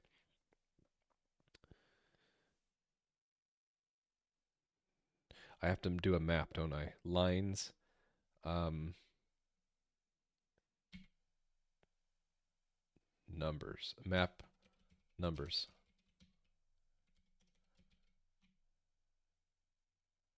Flat map numbers. Yes, now we get 2 iterators. Great. I did it. I should probably do cargo next test. Make sure everything's still working. Yeah, look at that. It's all good. We pass all our unit tests. Cool. So I got rid of those redundant nexts by just saying, hey, we're gonna get an array from an iterator. And we're gonna get our lines and map them into numbers. No big deal. Okay.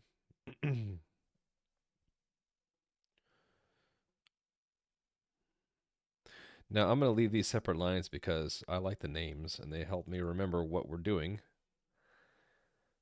I could make that greatly reduced, but then we wouldn't have the names. And then these are all single lines and they're fine, right? Okay, so yeah. I was saying before how the complexity of each day went up over time. So like if we compare day 1, 85 lines, day 2, 99 lines. So slightly more challenging, right? Day 3, 190 lines. Okay, getting a bit tougher, right? Day 4, 59 lines. It was easy, right? Day 5, 187 lines. So it's hard again, right? Day 6, down to 72 lines. Easy. So we got away with brute force on day 6.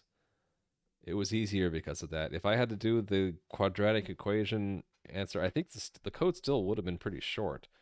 So this was more of a, can you spot the math in this problem? If not, we'll still let you get away with the brute force solution. It wasn't really as hard as it should have been, right? Either that or day 5 was too hard. You could pass zip map to that? Really? Is even more opportunity to improve this?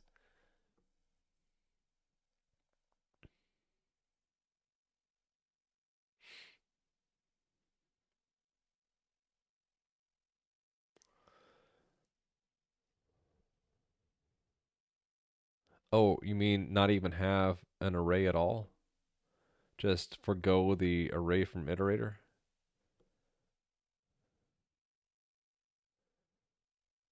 Just zip it once?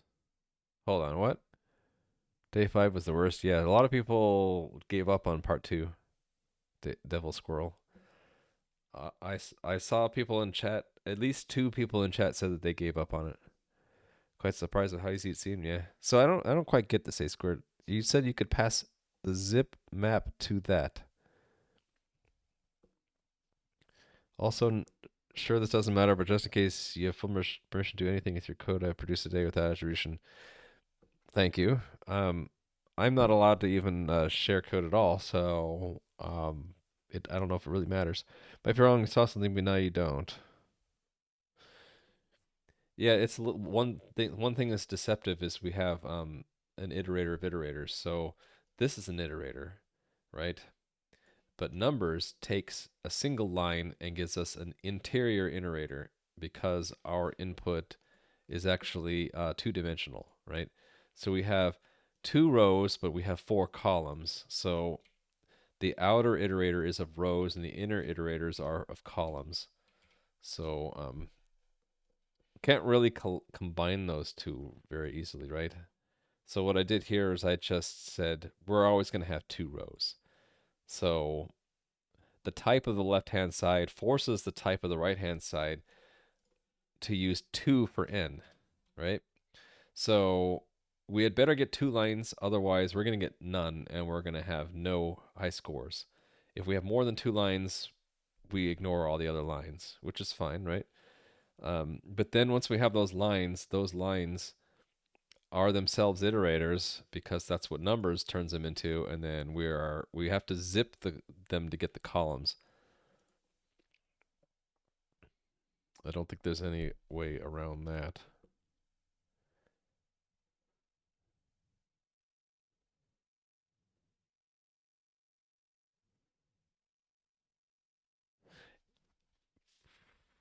You know what I could do?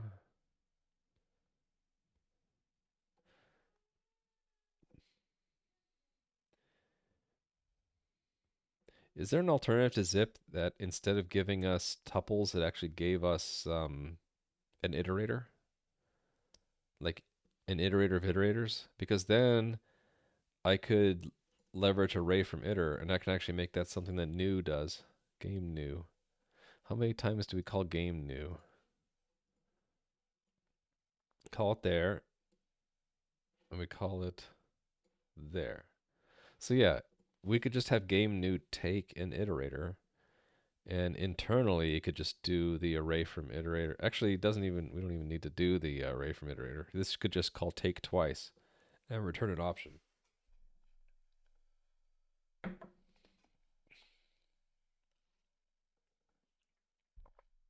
I think I've beaten this to death. Okay, I haven't backed this up in a while. I keep forgetting to do this. I want to actually back it up. So hold on, I'm doing this off screen. Pull from there. Yes, okay, good. Do you have any tuple array from yet?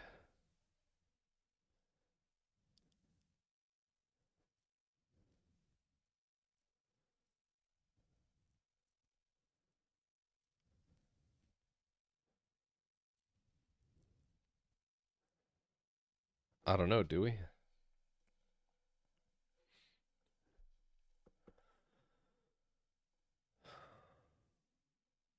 Do I really need 2 there?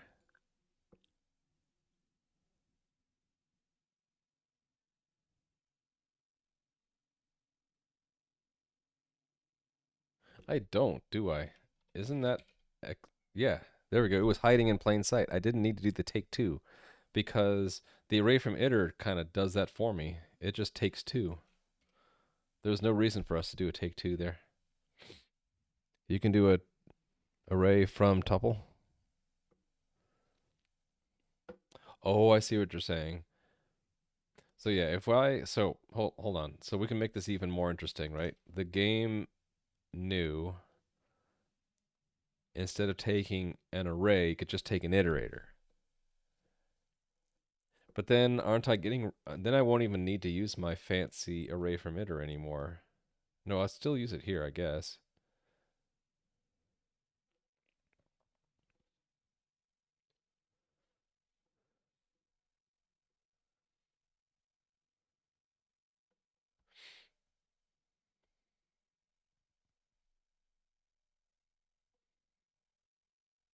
Because it would be cool to just do zip high scores map game new, right?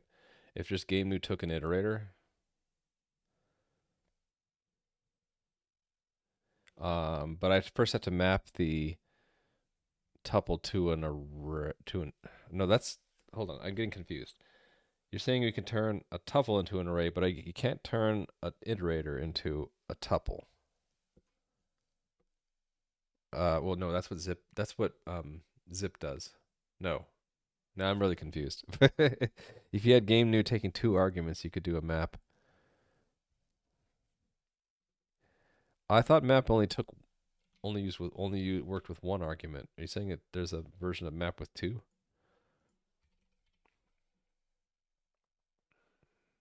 Where is that? Here? Oh, if item is a tuple, then yeah, right? It would take one tuple argument. Well, that's what I've been using.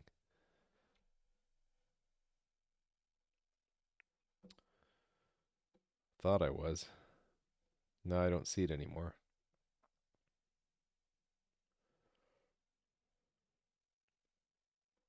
Oh, I was originally, right? Wasn't I originally taking a tuple and then I decided it would be somehow smarter to make it an array?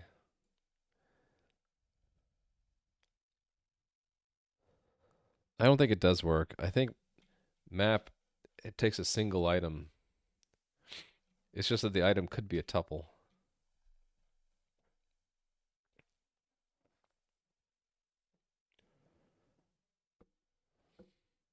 Yeah, well, how would this look like if we just made this an iterator? So like new, actually then it's not new anymore, right? Wouldn't that be impl from iterator? Um, it's a trait with the item, so it would be U64, right?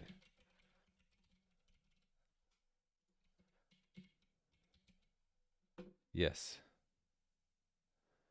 So so we have to do iter into iter, right?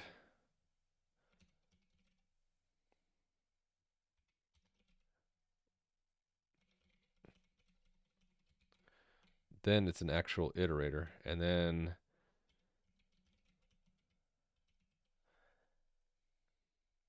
I'd have to unwrap it, but it would be something like this.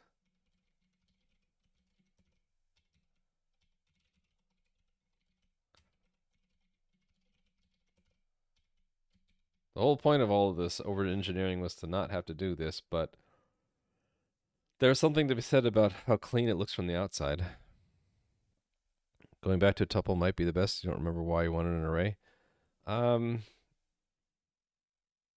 I don't remember either. We only had arrays for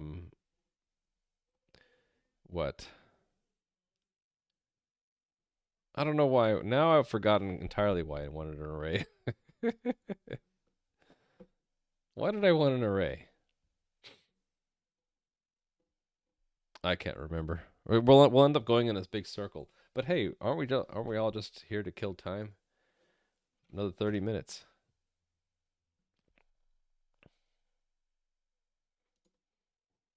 You can look at it as we're looking at how many ways can we skin a cat, or how many ways can we skin a rust monster.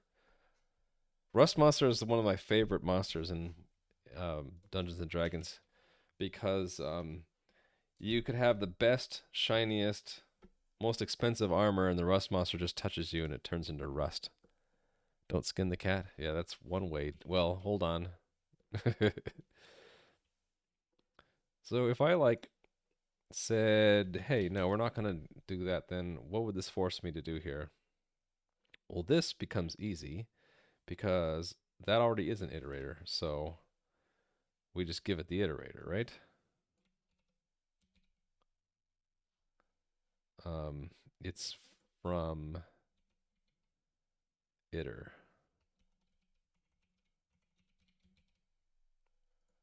Yeah. So that's actually easier. And then isn't there a way to like, don't I do a collect and that just gives me what I want? Isn't that the whole idea behind collect? It does it from an iterator. So there we go.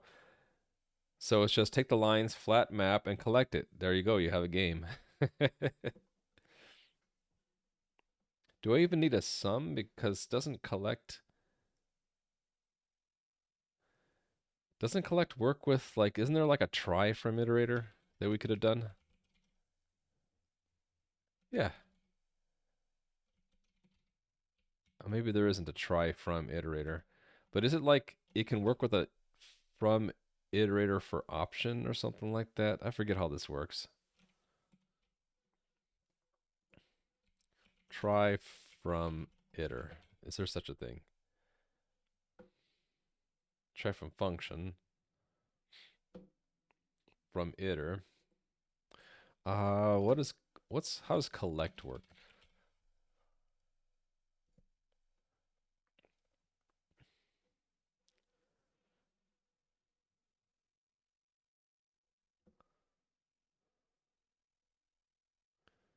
You can collect over options. Yes.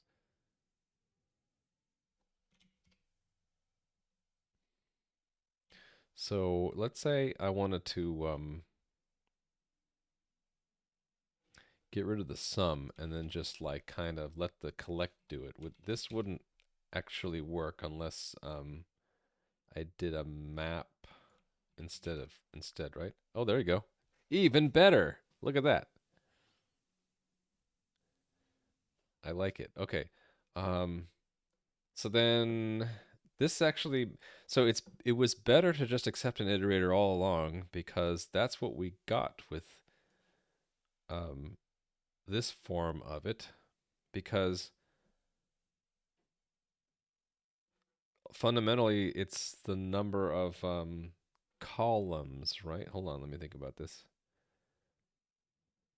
No, fundamentally we get one game from both rows. So it was easier to just um, get the two numbers from each row. They're already in an iterator, so we just collect it because now we can. Um, we just have to. Okay, so here's the thing. Can I make this an option self? No, I can't change this. This is the form of from iter, right? We have no choice. How would is it if I do option? Is this how it works? And then I can hold on. Only trace defined the current crate can be implemented. Option is not defined. Oh, okay. Yeah, we can't do that.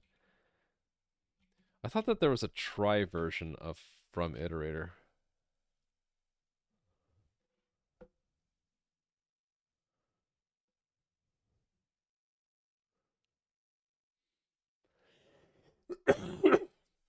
You know what I'm trying to do? I'm trying to get rid of these unwraps by returning a question mark.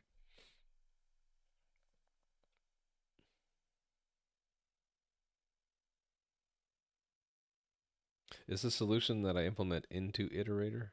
No, that's not right. No, I don't know. I don't know.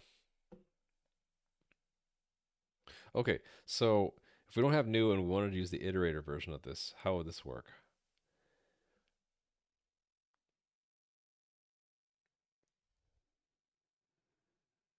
We would have to iterate a tuple. Can Can we do that? Can we do like can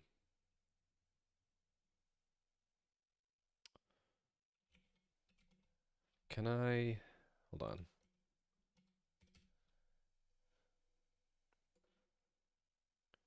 So the idea would be like this is time and high score, and then this is just from iterator.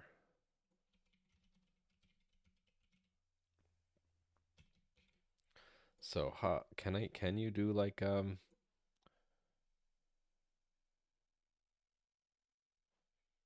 well, I could just do an iter once, time, chain, iter once, high score, but this seems overly complicated.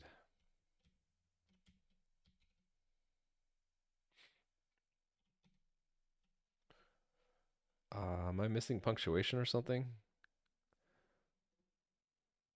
No. Oh, I have a comma, that's why.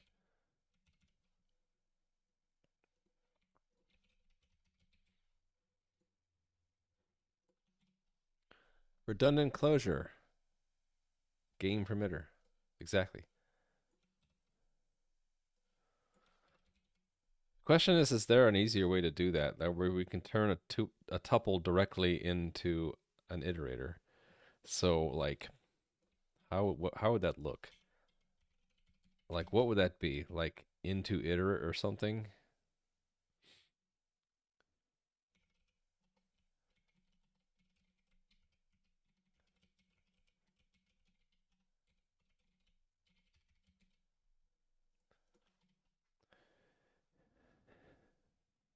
Okay, iterator is not implemented for tuple, but I tried.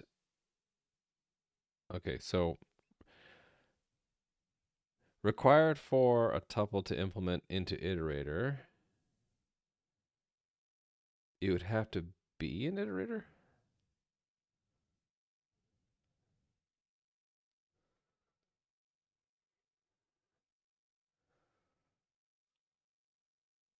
Bummer. So what? Am I stuck with manually constructing an iterator then? I mean, it's not terrible. It kind of is though. What would be nice is if I could just say zip it. Maybe there's a form of zip that instead of giving me tuples, it gives me iterators.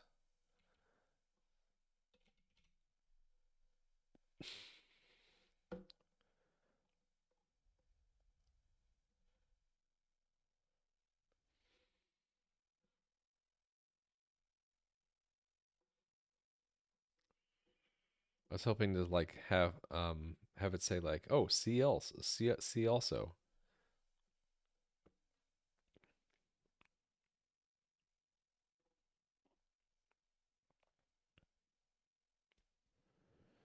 Kind of like I want the opposite of a flatten. Is there like an unflatten? There's only flatten, right? Like, what if I wanted to create a nested structure by taking, well,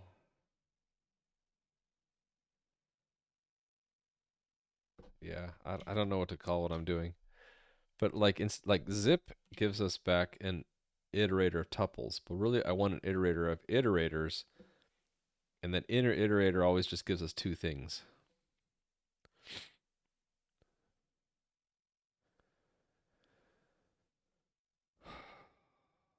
Actually, wouldn't I just instead of doing zip, let me think about this. Wouldn't I just make my own thing that you give it both the times and the high scores, and every time you called next on it, it would just generate a new structure, which also is an iterator that it'll first give you the time and then it'll give you the high scores. Yeah, yeah, okay, totally over engineering this. I think I'm just gonna say that this is weird enough.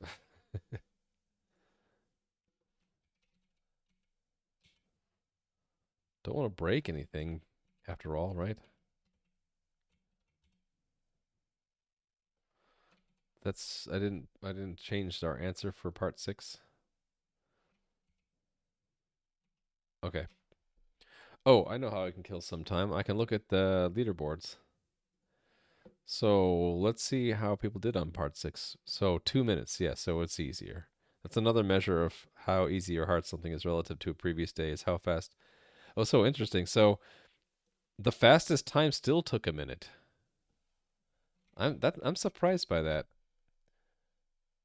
because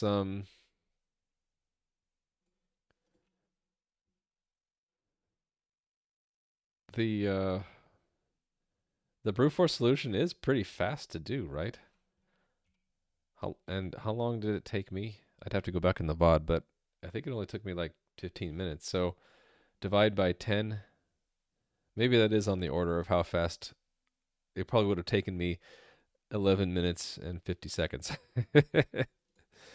So I'm like 1/10 the speed of the fastest. Brute force is what you did originally and was very fast. Yeah, it's fast enough, right? Even to do parts 2. So are the same people hitting the leaderboard every day? I'm not seeing the same people I recognize. Well, Dominic Han, I think I've seen in previous days.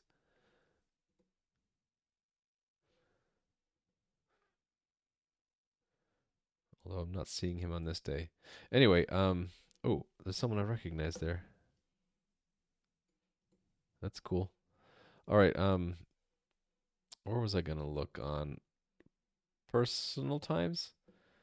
So, yeah, this meaningless, right? Because we didn't start on time. Private leaderboard. I'm gonna look at the Primogen's leaderboard. How are we doing? Oh, I'm in 5th place. So we're down to only 10 people actually from Primogen's leaderboard. No, there's a couple more. One, that's interesting. Someone did day 5 but didn't do all of day 3 and 4. That's weird. Those were not so hard. Nightshade Dude, are you still around? How come you've only done part 1 of the last 3 days? Oh, it's hard to see. Okay, you did part 2 of day 3, but you didn't do 4, 5, or 6. All right. The silver versus gray is hard for me to see the difference.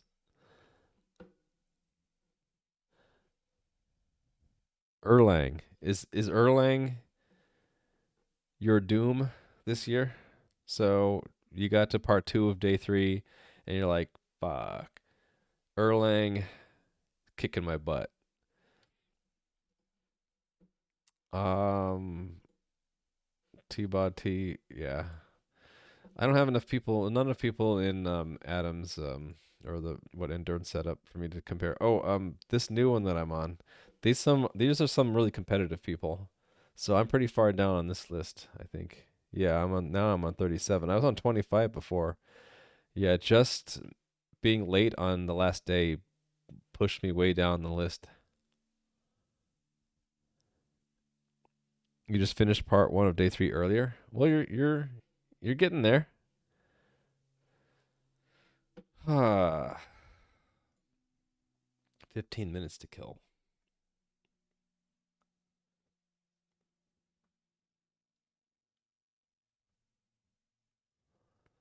What can I do for 15 minutes? How's Data Disintegrator progressing? Oh, yeah, I can show you that for a little bit. New window. It's going pretty well. So I don't know last time you saw it. I haven't worked on it on since a couple weeks ago, but show you what it can do. Please, can I have my terminal? There we go. Bin GUI. I guess I haven't built it in a while. Can you build it in 2 variants at once?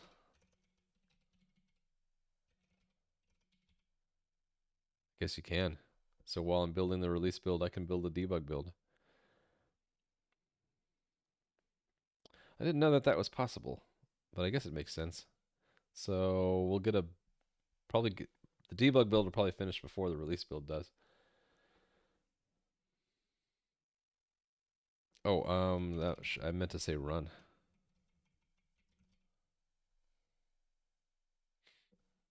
Yeah, so I have the hex view. You can click on it. You can actually see what it maps to. Anything I click on here. We have the actual parsed values out. You can click on those and see where they came from in the file. And I have this log view I was working on. So I can't select anything in the log view, but the scrolling is working. There's no glitches in the drawing of the display.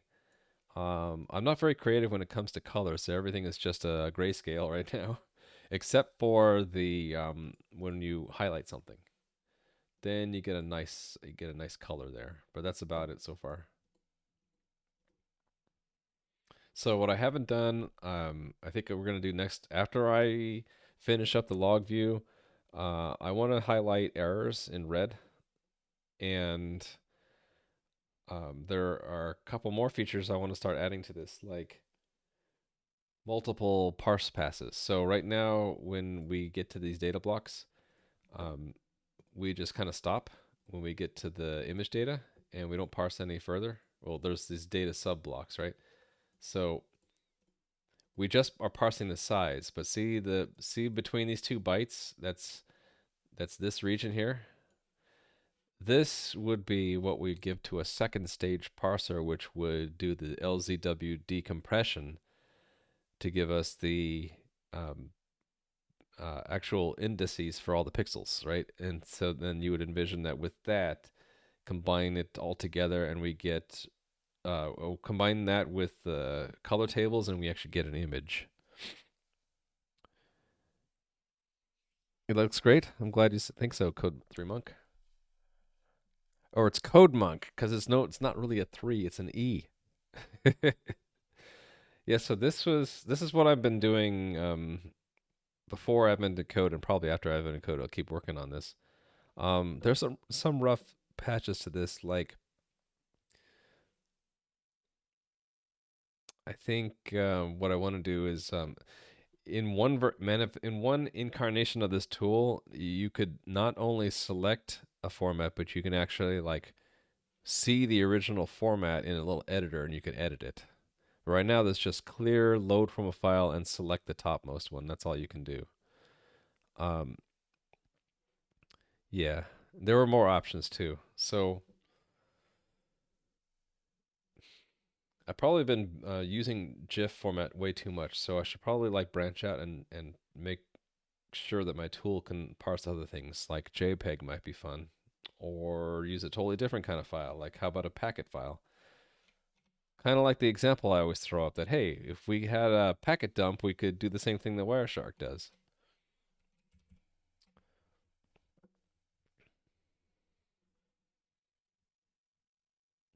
But yeah, this is all written in custom widget code for eGUI. So the way it looks like in the code is like, for example, the um, hex editor. This is what it looks like. So we're using a lot of things from eGUI. I'm using an LRU cache so that we don't constantly read the file to get the bytes from it. We're only reading it if we haven't read it since if we haven't read it at all, or if the last time we read it was we scrolled away from it for a long enough time that it dropped out of the cache. There's a lot of constants that determine like the shapes and colors that we can adjust. Um,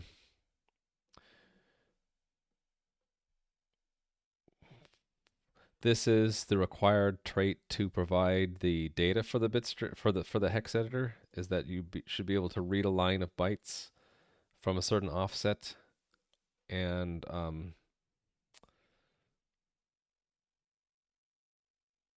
we tell it how long it is because we pass in an array, a mutable reference to an array that already exists.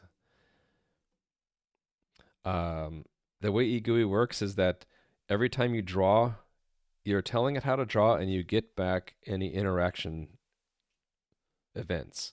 So the response sort of represents the interaction events that could happen. You could select a byte, or you could select a range of bytes. And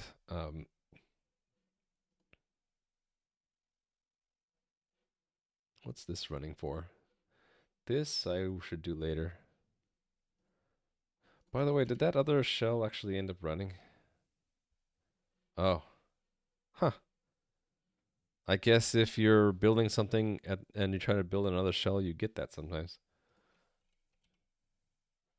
Um, if you click, that's a byte selected, and if you click and drag, that is a range selected response.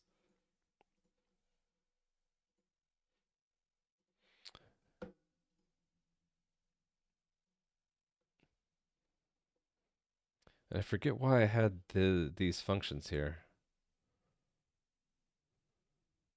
I guess that's to distinguish between whether or not we're selecting a byte or a range. And it's kind of like the equivalent of is some or is none or whatever, and or it's sort of doing an unwrap.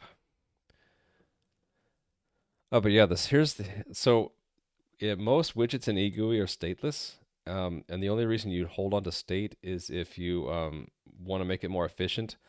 So we hold on to the interface to the input and the cache to make it more efficient.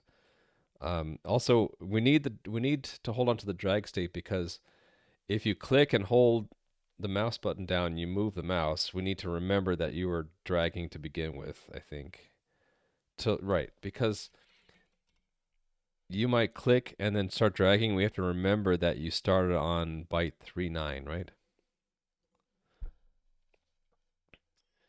So we fill in some defaults for our state. Um, so a couple of the things in here, the scroll to is used the next time you draw, it will move the scroll position, and that's what we modify. That's in the public API for it. Yeah, and the highlights, whether something is highlighted or not. And this uses tokens because I wanted to have any number of highlights, and the highlights, the client would remember which highlight, depending on the token we vend back out. Okay, and then, so to get to the interesting stuff, that's all in the draw.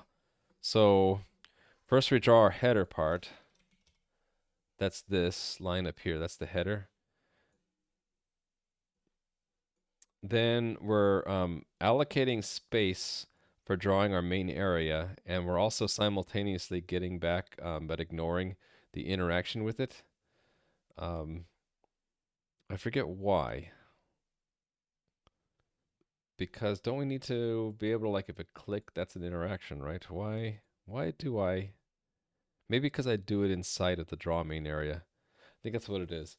So this just allocates space, and we ignore any interaction at the really top level because the inner part does the reaction, does the responses. Yeah, eGUI is weird in this way because it's an immediate mode GUI. So it's just like everything is like do this now. So it's like allocate this space now, set this clipping rectangle now, draw this interior UI now, um, that kind of stuff. But then combined with that, there's this functional style where like this show takes a UI and then it calls you back in a closure. So it's been tough for me to like really understand like how to make something custom in it. Raw response you get when you click drag and end up in the initial position. I think it does nothing. So it's a no op.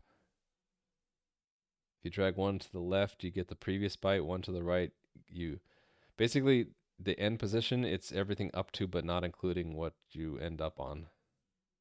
But if you go backwards, where you end up on is the first byte. See the little bug there? That's because I don't currently have the two highlights at different levels. They're at the same level, so they're competing with each other. So it's now depends on which one you draw first, if you see one or both. Oh, I gotta let the dog out. I'll be right back.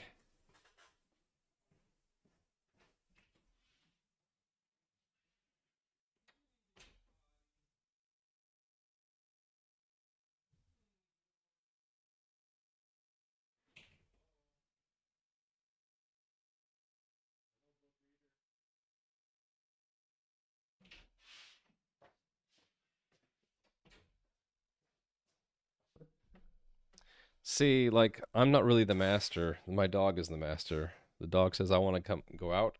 Doesn't matter what I'm doing. If I'm in a meeting or if I'm streaming, the dog needs to go out. All right, we got less than 4 minutes. Uh, yeah, so I tried to refactor this so I can understand it, but I still get kind of caught up on like what exactly allocate exact size gives us back. That's a rectangle that tells us what we actually got, right? And then that's where we set the clipping. We restrict the clipping rectangle, it means only draw within that rectangle. And then child UI says to divvy up that area based on um, what we do when we call a draw. Yeah, this is like nested several levels because we draw into that child UI, but then we wrap that in a vertical scroll bar area. Yeah. Hope it'll be easy to parse, hard to solve, one, not the other way around. You mean for day 6? Or 7, I mean? So we got for day 6 we got an easy to parse, easy to solve. Who's hoping for hard to parse, hard to solve? Actually, most times parsing is not too hard, right? It's the solving part that can be hard. So here's an example like this header is really just drawing text, right? And just the most complicated part is positioning. So the way in eGUI that you do this is you call the UI's painter method, and with the painter you call the text method, and then you basically say what do you want to draw and where do you want to draw it, and um, the position you give it, is it relative to what corner of the text and what font to draw it in and what color. So the things you typically expect to have when you're drawing text in a graphical UI, right? So the hardest part is calculating exactly where to draw it. The other stuff is pretty easy. A lot of the calculations are based off of the width and height of the font we pick. And this is so that we only take up the minimum space we need vertically. Float code begins today? I wish. That sounds fun. It's been a while since we've had problems in Evan and code that build off of previous days, right? So far, all of these problems have been independent of each other, right? Okay, so 1 minute to go before day 7 unlocks. Good luck to anyone who's also working on this, especially if you're competing for the global leaderboard, which is basically unobtainable by me. At one point years ago, I tried to get on the leaderboard and I almost did. I don't think I have a chance anymore. See ya, Betsegg. Good luck. So, if you 30 seconds synopsis of Evan and code. It is a problem-solving coding challenge. 2 puzzles, basically 2 parts of a puzzle every day from December 1st to 25th. They're Christmas themed. They're supposed to scale in difficulty where day 1 is easy and they get harder and harder. Day 24 is really hard and you get an easy one for Christmas. So they unlock at this time of the day every day for the first 25 days of December. So this is midnight Eastern time. If you didn't know what time it was, now you do. So without further ado, here we go. Day 7. Camel carts. Your all expenses paid trip turns out to be a one-way 5-minute ride in an airship. At least it's a cool airship. It drops you off at the edge of a vast desert and descends back to Island. Did you bring the parts? You turn around to see an elf completely covered in white clothing, wearing goggles and riding a large camel. Did you bring the parts? She says again, louder this time. You aren't sure what parts she's looking for. You're here to figure out why the sand stopped. The parts! For the sand! Yes, come with me, I'll show you. She beckons you onto the camel. After riding a bit across the sands of Desert Island, you can see what look like very large rocks covering half the horizon. The elf explains that the rocks are all along the part of the desert island that is directly above Island, making it hard to even get there. Normally, they use big machines to move the rocks and filter the sand, but the machines have broken down because Desert Island recently stopped receiving the parts they needed to fix. The machines. You've already assumed it'll be your job to figure out why the parts stopped, and she asks if you can help. You agree automatically. Because the journey will take a few days, she offers to teach you the game of camel cards. Okay, so today is completely unrelated to the story, right? It's just a side. Camel cards are sort of poker, except it's designed to be easier to play while riding a camel. In camel cards, you get a list of hands, and your goal is to order them based on the strength of each hand. A hand consists of 5 cards labeled Ace, King, Queen, Jack, 10, 9, 8, 7, 6, 5, 4, 3, or 2. Relative strength of each card follows this order, where Ace is highest and 2 is lowest. Every hand is exactly one type. One type. What does that mean? Type. From strongest to weakest there. Oh, the type of hand. Okay, I get it. Combination. 5 of a kind, 4 of a kind, full house, 3 of a kind, 2 pair, 1 pair, high card. Okay.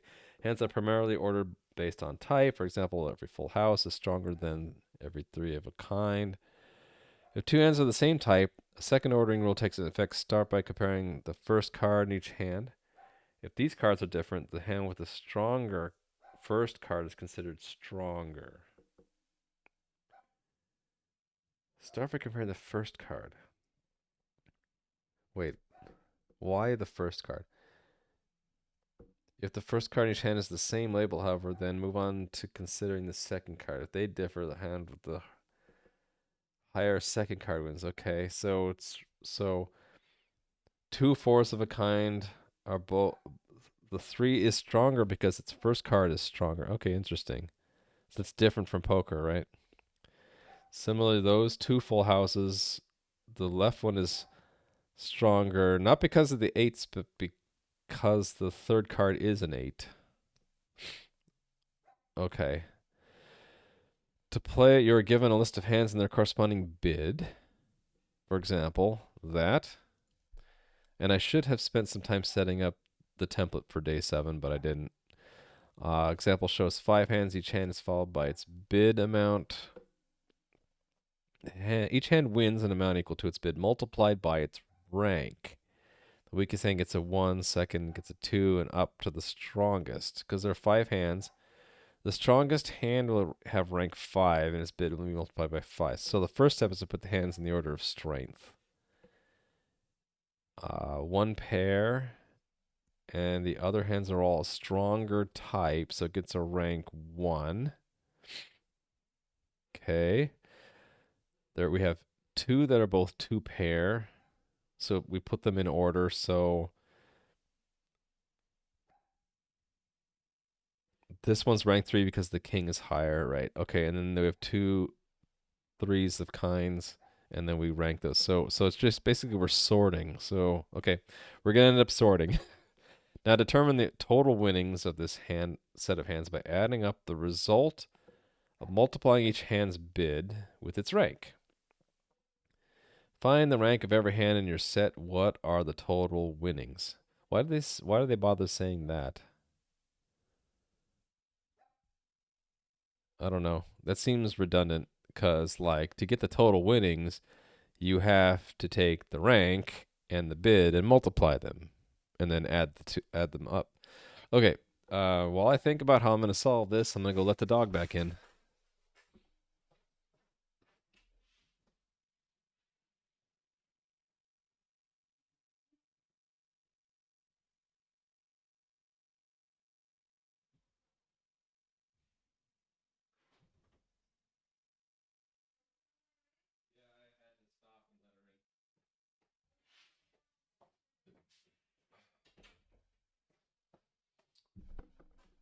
Okay, this one seems easy to me. We're just going to parse hands and then sort them, and then enumerate and multiply and add, right? So Day 6 copy is day 7. Uh, let's just assume we need lines. And we're going to have a part 1 and a part 2, right? Okay, so main, we're going to have a day 7. Tests, we're going to have a day 7. And in our main, we're going to have a runner for day 7. So we need to have a day 7 input.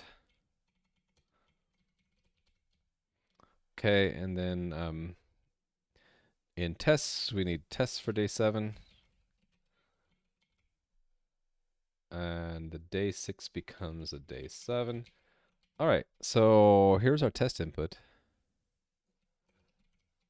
So we go and we paste it there.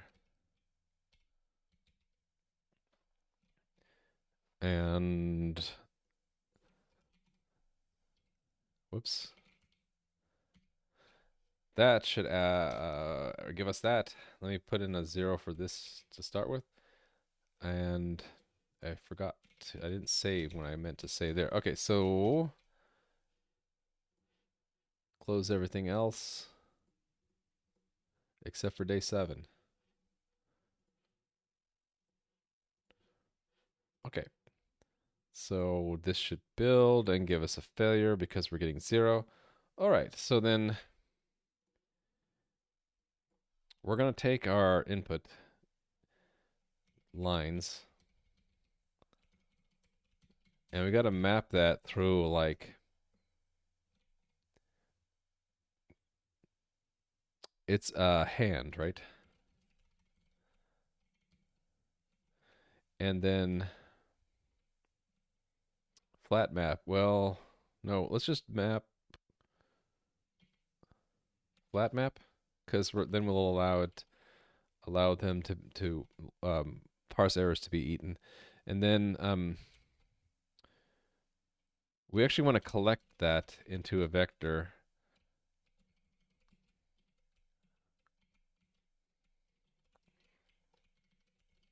Because we're going to let those hands equal that. Because what we're going to want to do then is sort them. So make this mutable and then sort unstable. And then we're going to do hands into iter, enumerate, and then map the hand will rank.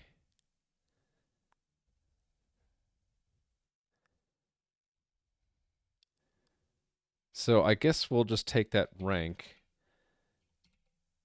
We'll have to sort it in the correct order, right? But it'll start from, enumerate starts from 0. We need to make sure we add 1 to it. We'll have the rank and the hand. And we'll have to, I guess we'll just make it a method of the hand. So that's score winnings.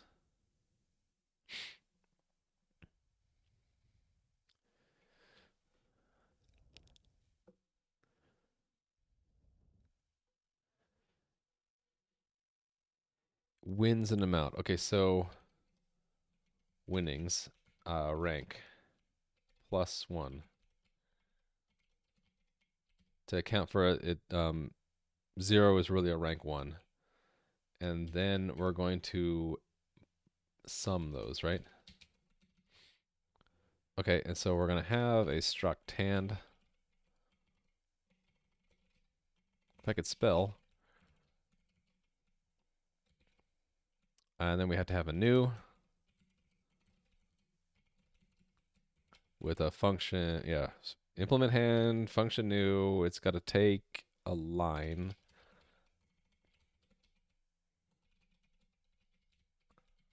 Actually, I guess this doesn't need to say what the namespace is. Or the lifetime, not namespace, lifetime. And we're getting back a self. Self. Okay, so I need to have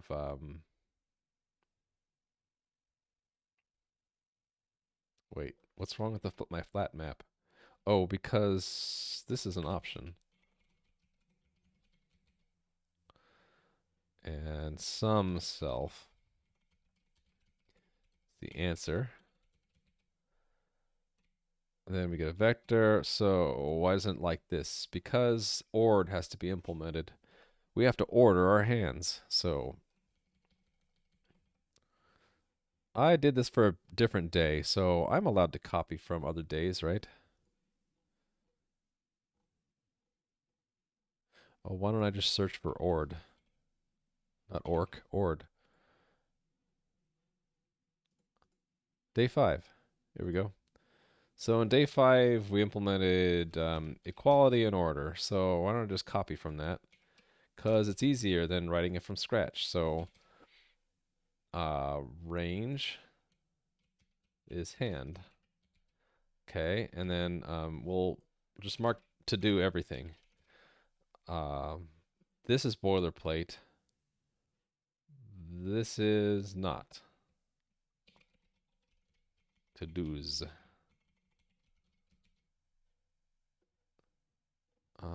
What's wrong with that one? Oh, yes. So I did have to mark that as e that it implements equal. There we go. All right, and then done with day 5. So we need to have a method called winnings in hand. So function winnings self and rank is use size. Um, let's do rank as use64 to make it easy, and then make that a use64. And because we're dealing all in 64-bit integers, right? To do.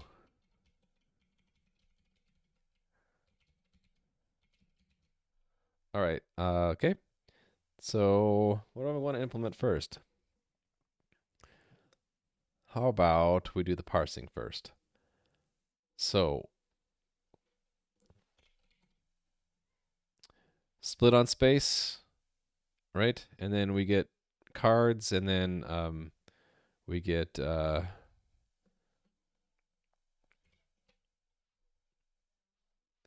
I should just define what we have, right? So we have cards is our 5 cards. This might not be the best way to do it, but bid use 64. So we need to have a card also. Actually, it's not a struct, is it? It's an enum.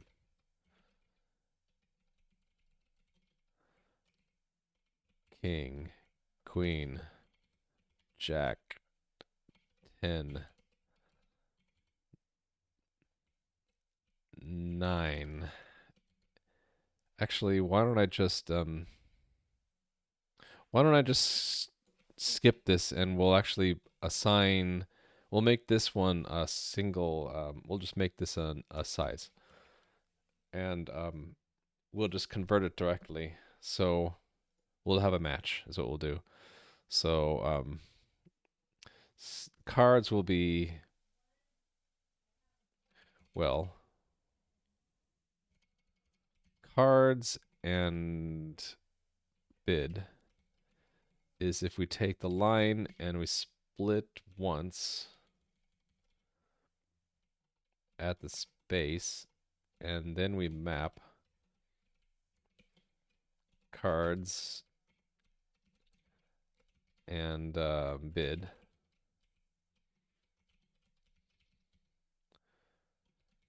So and then let's do a question mark.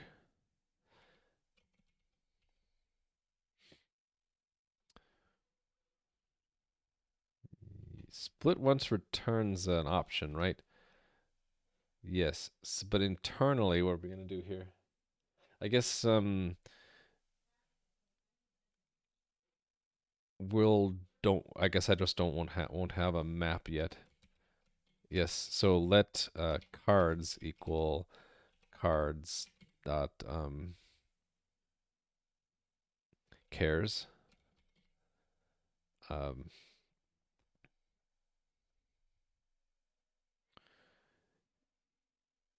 that is an iterator, right? So map card to, and there's where I'll do the mapping to an unsigned, and then we have our really nice array from iter that we can use. Question mark, right? Because this returns an option. So I just have to have a match card, and we'll have the default case return none. Okay, so then we have ace, sum 0, king, queen, jack, 10, 9, 8, 7, 6, 5, 4, 3, 2. Queen. Oh, got that in the wrong order. That would have been bad. King, queen, jack, 10, 9, 8, 7, 6, 5, 4, 3, 2. So it doesn't really matter if that I preserve the number, so I'm not going to. I'm just going to actually, shouldn't I go the other way? That way I can use natural greater than less than. Then why not preserve the number? Otherwise I'll go insane with my mapping, right? It's just that we have these unnatural 11, 12, 13, 14, but that's okay. We'll survive. All right, and then let the bid equal bid dot parse okay, right? And then we can just fill in the struct fields. I don't need these to-dos. We already have what we want. Don't we? Oh, there's an option there.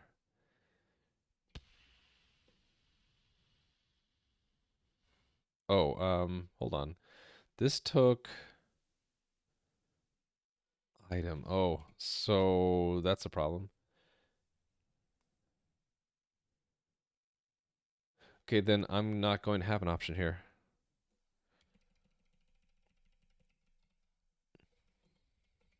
I'm just going to make this unreachable. Deal with it.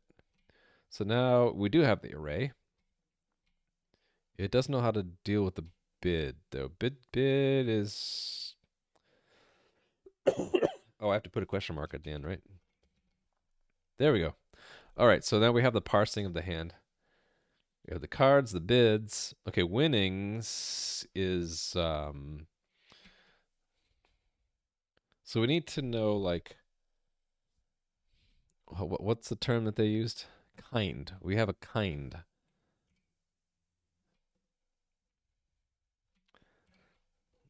So that's another type, right? Enum kind. We have so, and these are ordered also, right? So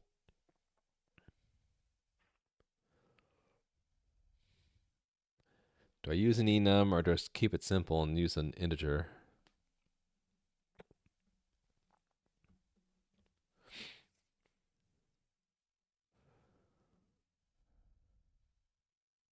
I think I'm just going to keep it simple and use an integer. So then let's just store the kind in here. Actually, there are a couple. I'm thinking, like, to make it even easier to sort, what I can do is the rules say that the type trumps everything, but if two hands are the same type, then there's like an algorithm where we see we go to the first card that's different and whichever one's higher, right? So we could have Like there are how many different kinds of cards? There are well, I could just say 15, right? So we can take each position is 15 to the power of something.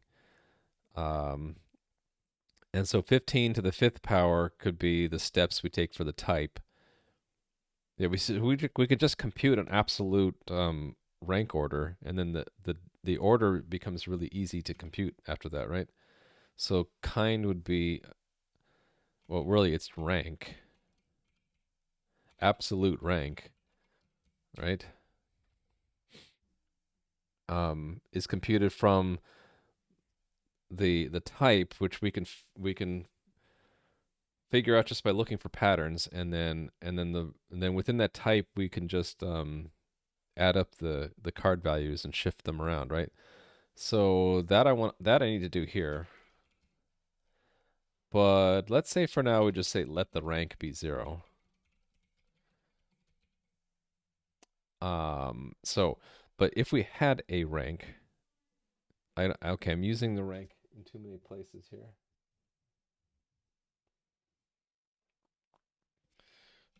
What was the value that we get?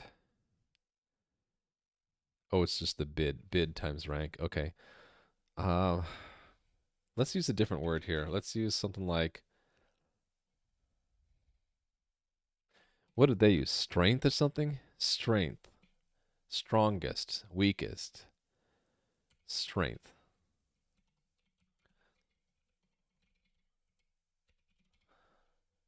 Okay, and so that's strength. So the winnings is a self dot um, bid times rank, right? That's easy. And then the equality is also very easy. It's self dot strength dot equals other dot strength. And the order is easy because again it's self dot strength compare with other strength. So then all of the magic is really within figuring out.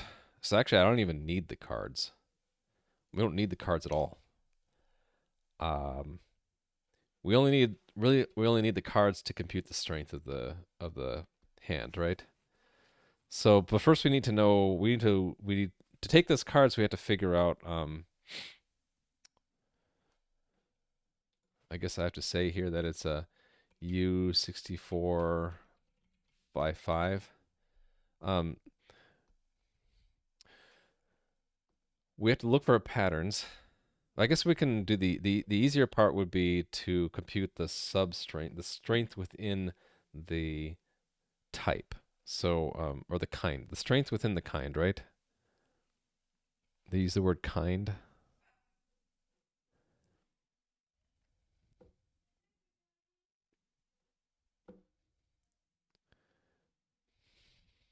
Type. They use the word type. So the type of the hand within the type, there's like how we score two of the same type. That's so. Let's have the strength be.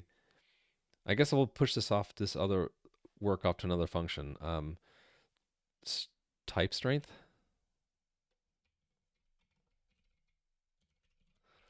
of the cards. We can borrow the cards. So the type strength, it's going to be that plus. Now we have to like take the cards, iterate them, and I think we want to fold. So accumulation and card.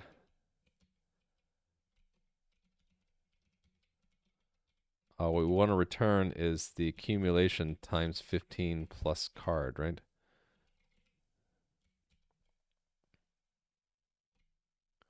So I need to define type strength. Function type strength given cards, which is a U64. I guess we can say 5. It doesn't matter, right? I'll just, yeah, we have to say 5 because that's important. It can't be less than, and we need at least 5, and more than doesn't make sense. So that is a U64 to do that one. Okay. So why didn't it like my fold? Oh, because this is not a tuple, right? Okay, so did I do this right? So within the same type, within a type, to differentiate two hands of different type, differentiate two hands of the same type, we want to take the cards and we want to give more strength to the first card if it's a higher number, right? So we're going from left to right. So yeah, so the first card that we get in, it's going to be its individual strength, and then multiply by 15 and add the next one all the way down to the last one. I think this is correct. So we'll get, so that means the type strength is going to be 15 to the power of 5 times. So what is 15 times, what is 15 times 15 times 15 times 15? What is that?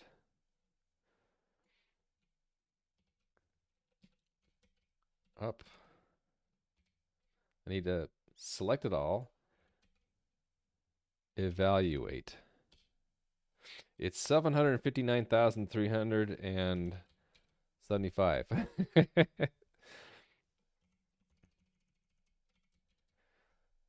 So the type strength really is just the type of. I'm going back and forth in my mind. Do I include that factor in this function, or do I just make type strength the 0, 1, 2, 3, 4? Which I'm leaning towards that. So it makes it easier, right? That the full house is 4. 4 of a kind is the highest number, and no match at all is 0, right? Okay, so then I just need to do the pattern matching here. So I think the easiest way to do this is to have like a map, and we just count the number of cards of each type, and then if we'll have certain patterns that we look for, right? So let mute card count or counts equal hash map new, and then for card in cards, well, yeah, borrow the cards. Actually, it already is a borrow, so we can just say counts dot entry. Wait, oh, it probably doesn't know what hash map is. Cards dot entry. The key is the card, or insert with 0 plus equal 1, right? Mismatch types. Oh yeah, we need an answer at the end. So we don't have the answer yet. Okay.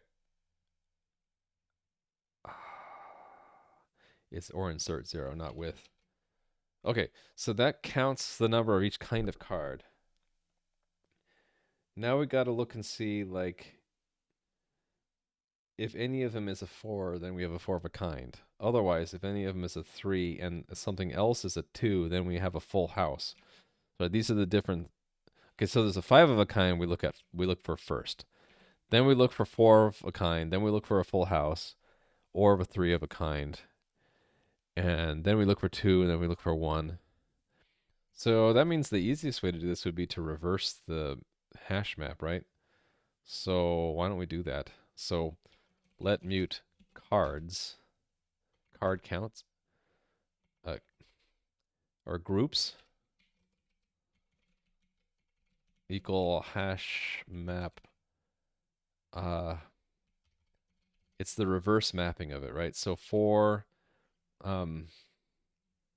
count in counts, well, it's when we iterate it, it's going to be card and count in counts. Hey there, Anthony writes code. Are you done already? Are you doing having a code? Have you beaten me already? Have you done your solution in half an hour or less? How's my poker face? It's not poker face. It's camel face.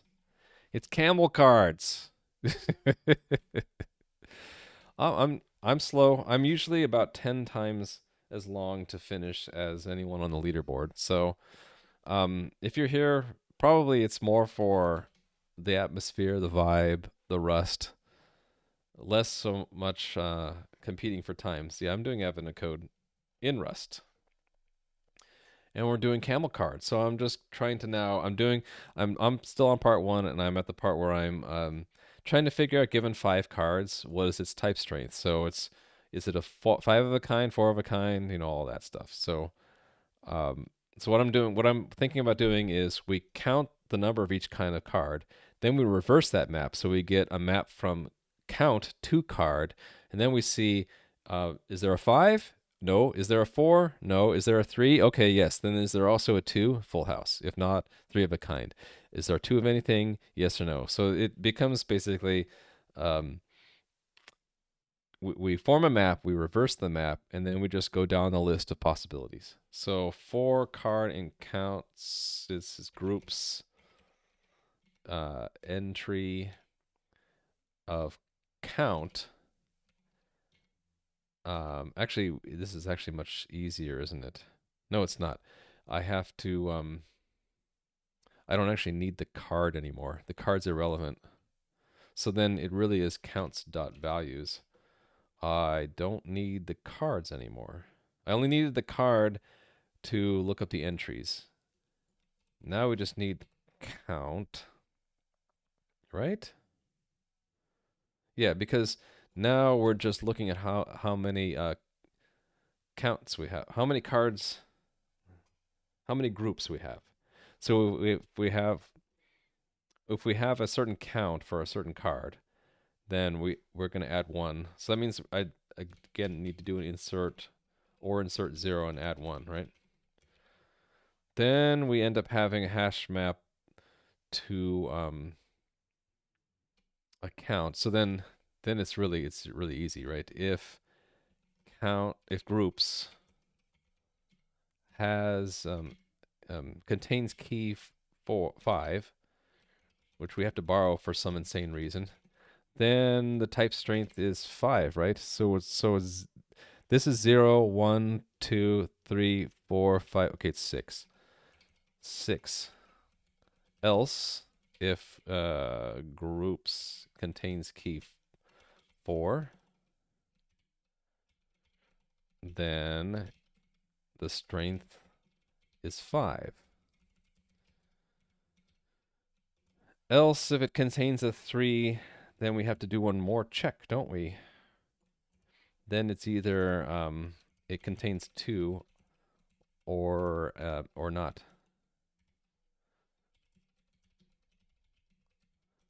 So if it contains a 2, it's a full house. Otherwise, so I should probably just say this is 5 of a kind, or of a kind,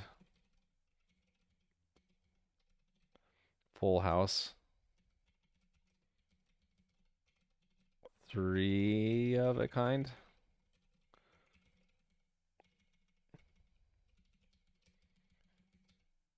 Then we have a final else, 0, I guess. So if I did this right, I didn't do this right. Contains key 2. Am I off by 1? Oh, 2 pair. So here I actually need to know how many groups there are, right? So if it contains the 2 key, then what is its value? So what do I want to say here? Match. Yes, that's exactly what I do. Else match groups get 2. Right? And we're going to fill these in.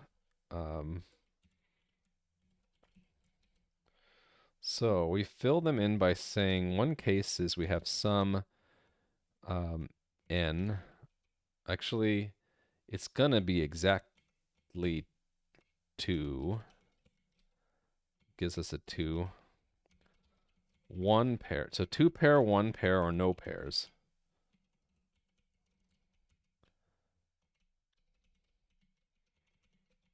And the everything else is unreachable.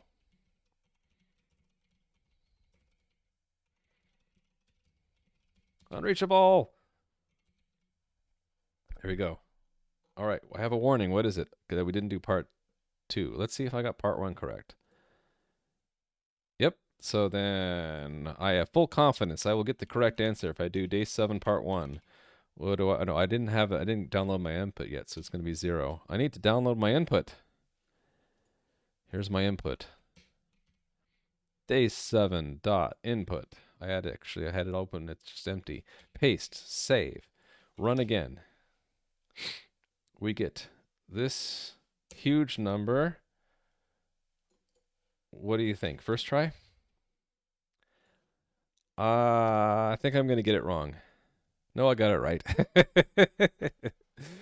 See, I said I think I'm going to get it wrong so that if I was correct and I got it wrong, uh, then I wouldn't feel so bad. But now I feel good that I did get it right. Part 2, why am I wasting time? To make things a little bit more interesting, the elf introduces one additional rule. Now, J cards are jokers, wild cards that can act like whatever card would make the hand the strongest type possible. To balance this, J cards are now the weakest individual cards, weaker even than 2. Then other cards stay in the same order. J cards can pretend to be whatever card is best for the purpose of determining hand type. For example, 2 jokers is now 4 of a kind. However, the purpose of breaking ties between 2 hands of the same type J is always treated as J, not the cards pretending to be. So J is now the weakest. It moves to the bottom. So that's going to change my scoring for an individual card, right? Okay, so I think this actually will go pretty quick because I think I've designed this in a way that it's not too bad. So that's the exact expected result if we were to use part 2 rules. So we just need the rules to be different, right? It's the same general strategy, only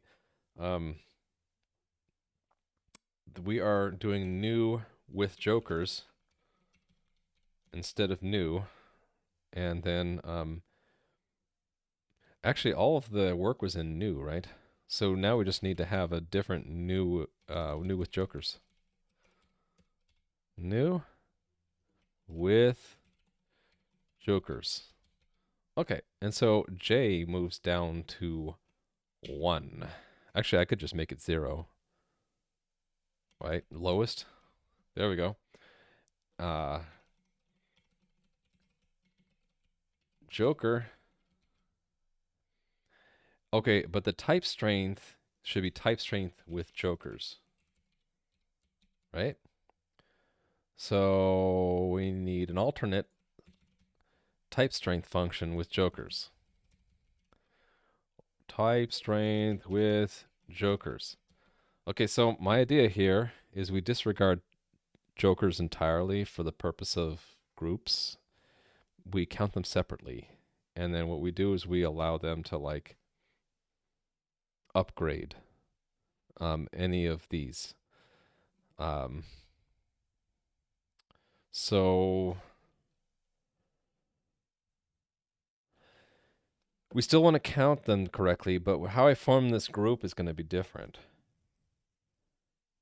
So it really does matter now, the card. And do I need to borrow that? I think I do. Are there any more jacks? No. It said for part 2 that J is now a joker. There are no jacks. So you see how there's a gap now between queen and 10? So they put J at the bottom.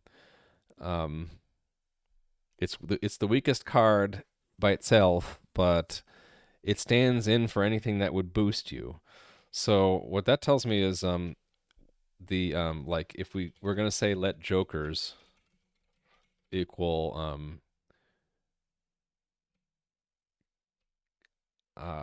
we should do this first, actually. Let Joker, actually, then what I want to do is I actually want to have this separate. Jokers equals 0. And then I want to say if card equals, here's where I got it. Here's where I might run into a problem. Okay, so we're already turning it into a number. So Joker is a 0. If card is 0, it's a Joker. Else, we're going to put it into the counts. So this is Jokers plus equal 1. That's borrowed, so we have to do that. Okay, so now we have a separate counter for Jokers. And Jokers won't go into the counts, so they will. So I don't need to do this thing, actually. We can reverse the map without worrying about Jokers. But there are two conditions now for 5 of a kind. It's either we have 5 or the largest group that we have plus the number of Jokers equals 5. So how do I want to say that? I guess we want to say if groups contains 5 or groups contains 4 and we have at least one Joker. So yeah, I'll just enumerate it out. If groups contains key 5 or groups contains key 4, right? And Jokers is greater than or equal to 1. Or 3 or 2. We could actually have we could have the groups be completely empty. So it either has 3, 5, 4, 3, 2, 1, or groups is just completely empty. And Jokers is at least 5. 4, 3, 2, right? See, all of those are 5 of a kind.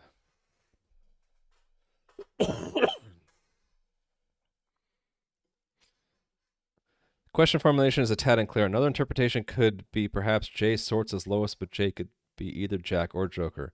No, that's not true. I checked. It says J cards are Jokers.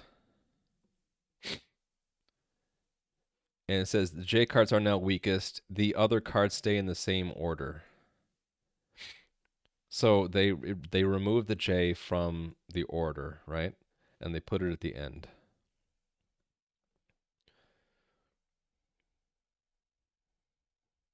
I think it's pretty clear. But maybe I'm not interpreting correctly. We'll see. If I don't get the right answer, then you can have the last laugh. Okay, so if none of these are true, so we have similar rules, right? For 4 of a kind, 3, 2, 1, or empty, right? 3, 2, 1, or the empty rule.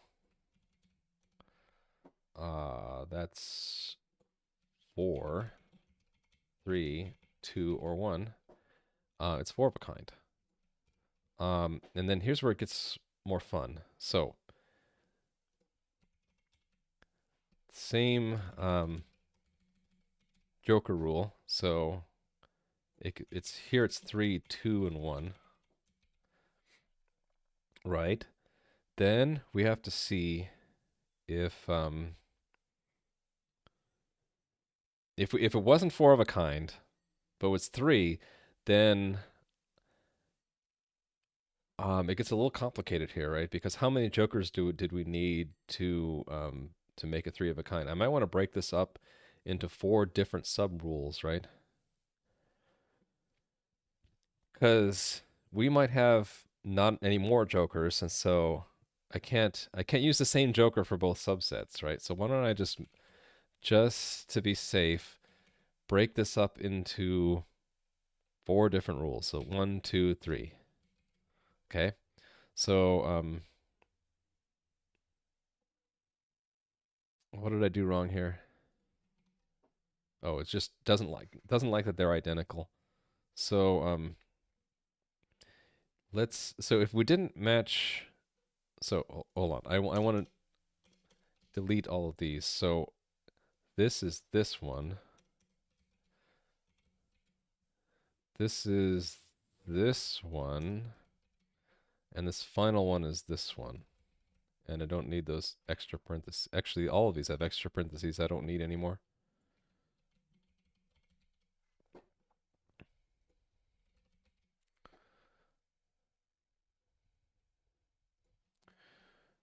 What did I do? Did I do something bad with the punctuation here? Oh, it's okay. It just doesn't like that the inside blocks are the same. So if we have three, that means we didn't use any jokers. So this one's allowed to use a joker. So this could be either of these two, right? So if it contains two and we have at least one joker, or we have nothing else, and actually it's not that it's empty, it's that it's just or, right? Actually, I guess I didn't need the is empty. In fact, I don't want the is empty when I think about it. It doesn't. It's just do we have jokers or not, right? Yeah. So,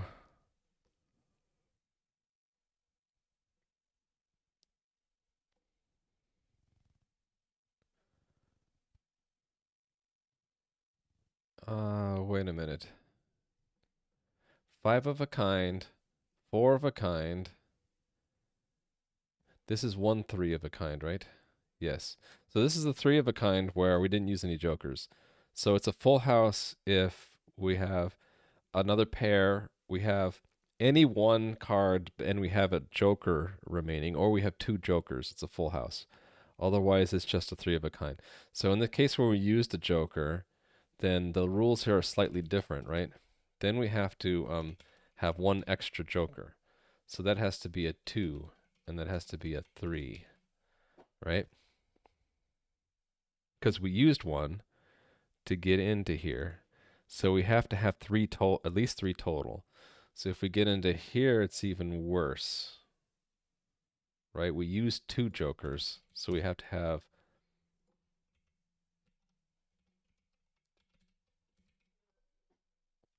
um, three and or maybe even four to get a full house. And yeah, and then the final one is if we have three or more jokers. Actually, if we get to here, it just is a three of a kind. There's no way to get a full house, right? Because if we had five, so it's kind of silly. We'd never get into here. I could do it, but if we have five jokers, it's a five of a kind. So it's always just a three of a kind.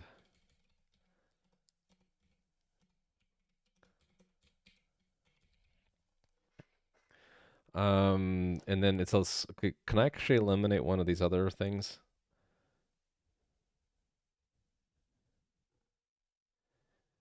I can't tell. But anyway, we have to split up this one also, right?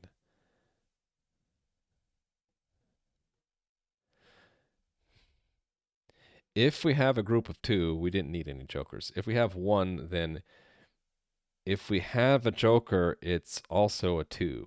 So this one is if jokers is we have at least a joker, it's a two.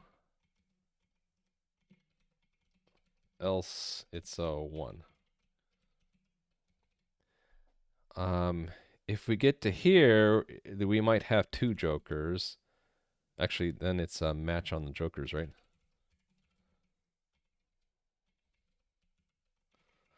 Well, yeah, let's do a match. So we have like let's just go from the bottom up. It's zero. It's zero. Actually, wouldn't we just return the number of jokers at this point? I think so. Because if we have no jokers, it's just highest card. If we have one joker, then it is no. Okay, this is wrong, right? What was the zero group? Oh, these doesn't matter, right?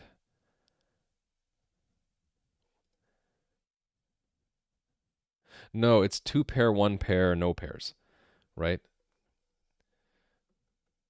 If we have two pairs, we just have two pairs. If we have one pair and we have at least a joker, we can form a second pair. Actually, if we had a pair and we had a joker, we have a three of a kind. So we'll never get to here. Can't I just say it's one? I think I I think if we get to here and we didn't get to here, we couldn't have had we couldn't have had a joker if it had a two. So we don't need to look at jokers. Um, but if we didn't have a pair and we had jokers, then it's either going to be 0 or 1. It can't be a 2, right? If we have two jokers, we would have hit the no, it doesn't matter. Actually, the best we can do with no pairs of natural cards is we have a single pair. So it's if we have jokers, if jokers is greater than 0, it's a pair. That's the best we can do, I think. Let's see if I got my logic correct. Run test 2. Hey, we got it. So should I just go for it? Run part 2. Here's my answer. Copy. Paste, submit. Nope. I have to wait a full minute before I try again. Well, I hate it when that happens. I passed the test, but I got the wrong answer.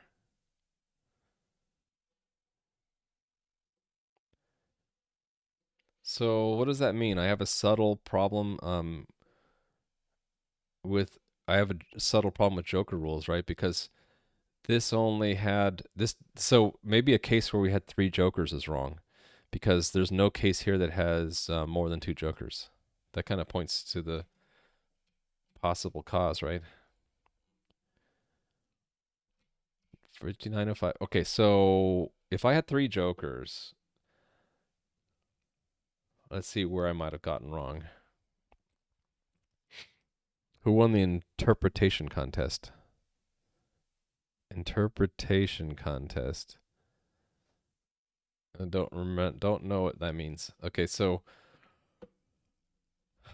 five of a kind could be we have five natural cards of the same card, or we have at least one joker, and we have four and at least one joker, three and at least two jokers, two and at least three jokers, one and at least four jokers, or we have all five jokers. If we have four, three and a joker, two and two jokers, one and three jokers, or four.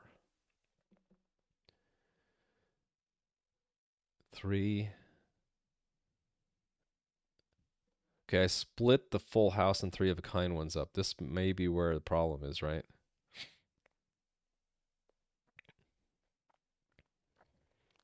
Maybe it's a good idea to like do a debug for this. How would I do this? So maybe where we call it, it might be nice to print this out. Let's how do I want to do this?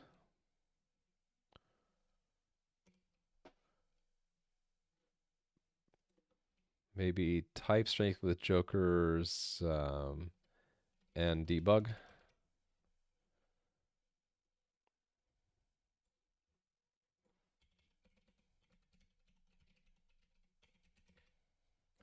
So it has the same signature. And then let the strength equal this. cards. And let's say if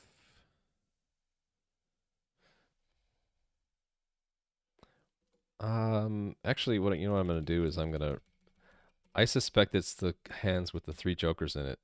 So let's just count the jokers and say if jokers is greater than or equal to 3, let's print something.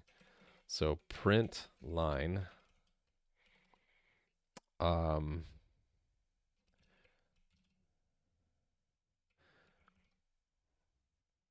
let's just print each one of these and its strength. Strength. Strength.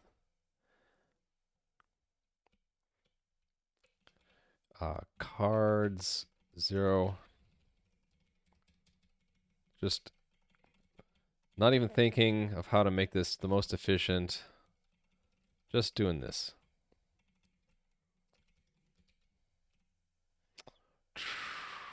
Because what's wrong with that actually? Unexpected. Oh, I have to actually return the strength on the way back out.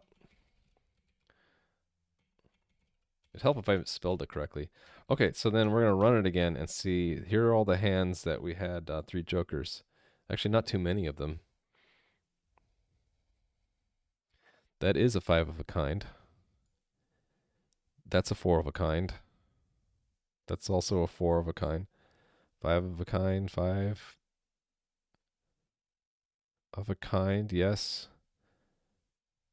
4 of a kind, yes. 5 of a kind, right?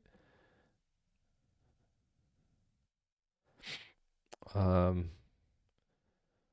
4 and yeah, that's correct, isn't it?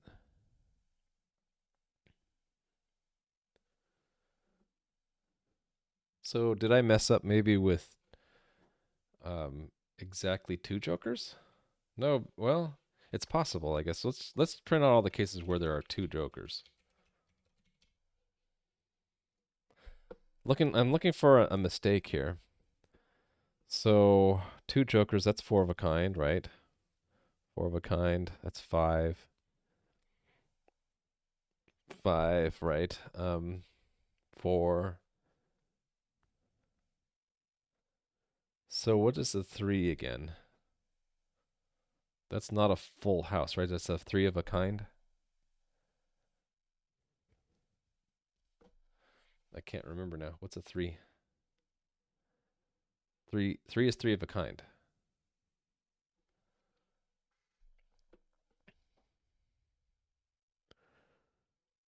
That's 4 of a kind.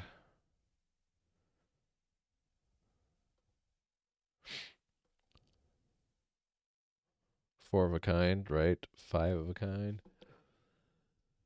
Oh, 5 of a kind.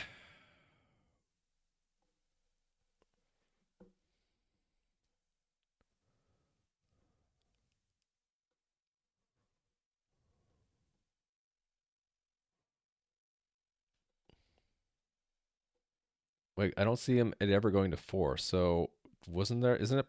Maybe I think my full house rule is wrong then. So I should look at all these 3s and see should any of them be 4s. I don't think so.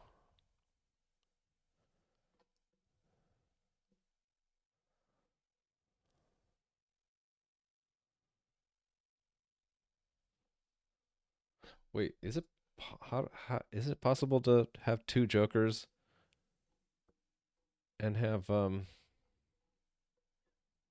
full house? Yes.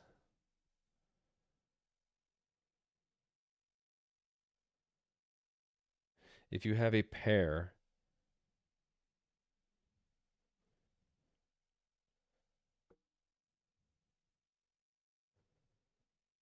Oh.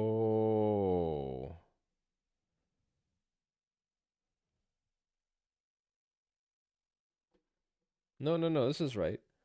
Um if you have a natural pair and you use a joker to make a 3 of a kind, and then of the other cards remaining, Actually, this is always true, isn't it? No, you can never get a full house. This doesn't make sense, does it? Yeah, this doesn't make sense either. um,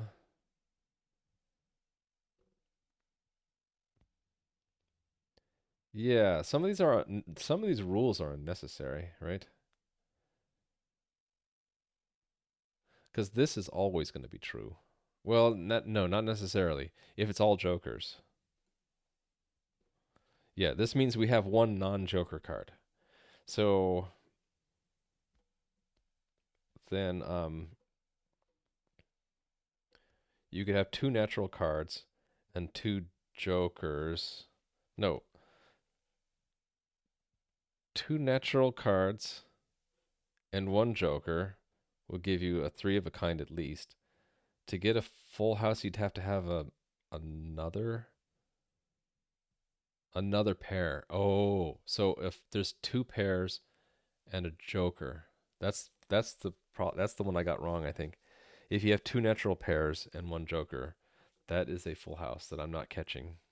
So how would that be caught now? Um, yeah, it would be that we see it as a three of a kind. So that should be in here somewhere. One of these can be upgraded to a full house. Which one is it? It's the one that has a natural pair in it. Any of these have a natural pair in it? I don't see any. That's weird. You would think that there'd be at least one, right? There should be one with a natural pair in it, and one joker. Oh wait, I'm not checking for that. That's what it is. So two pairs and so I know what it is. We'll see it if we print out that there's one joker and that ends up being a three of a kind that should be upgraded. So let's look for that. So any of these that map to three. Actually, I don't see any.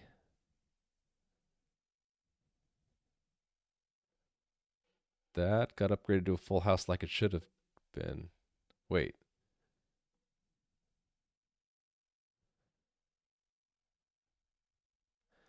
Then I don't have a bug? So this is correct?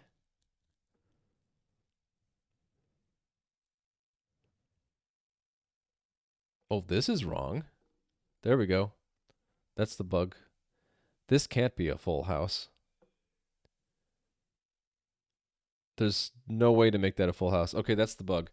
That's the bug right there. So I have one pair, two single cards, and one joker. So how did I get that wrong?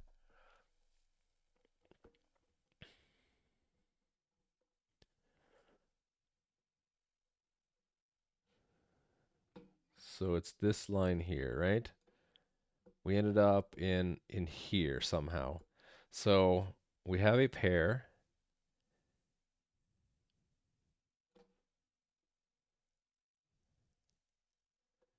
And we have at least one joker.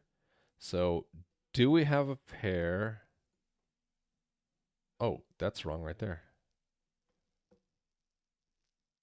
Okay. It considered the same pair. That's the problem, right? Yeah, okay. And then I see the do we have a similar problem up here? No, I don't. Okay. Um it has to be that it contains a that it's actually two. So this is that it's not that it contains two. It's that if groups get to if matches forget how does is matches the thing that the the pattern first or the pattern second? I'm gonna say it's the pattern is first. Sum n if n is greater than one. Um, then I guess the pattern goes first. Nope. Am I doing my pattern wrong then? Oh, that. Yeah, okay, so this probably fixes it, right? So then It's only a full house if we have two pair or we have more than one joker and we have one natural card, right? In addition to a natural pair, we have another natural card and we have two jokers. Well, actually, then we would have had a four of a kind. So I don't think that actually matters. I don't think either of these actually matter. But I shouldn't see that bad hand anymore now.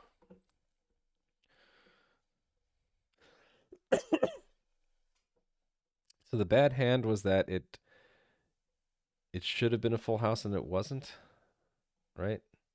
No, is that it was a full house when it couldn't have been.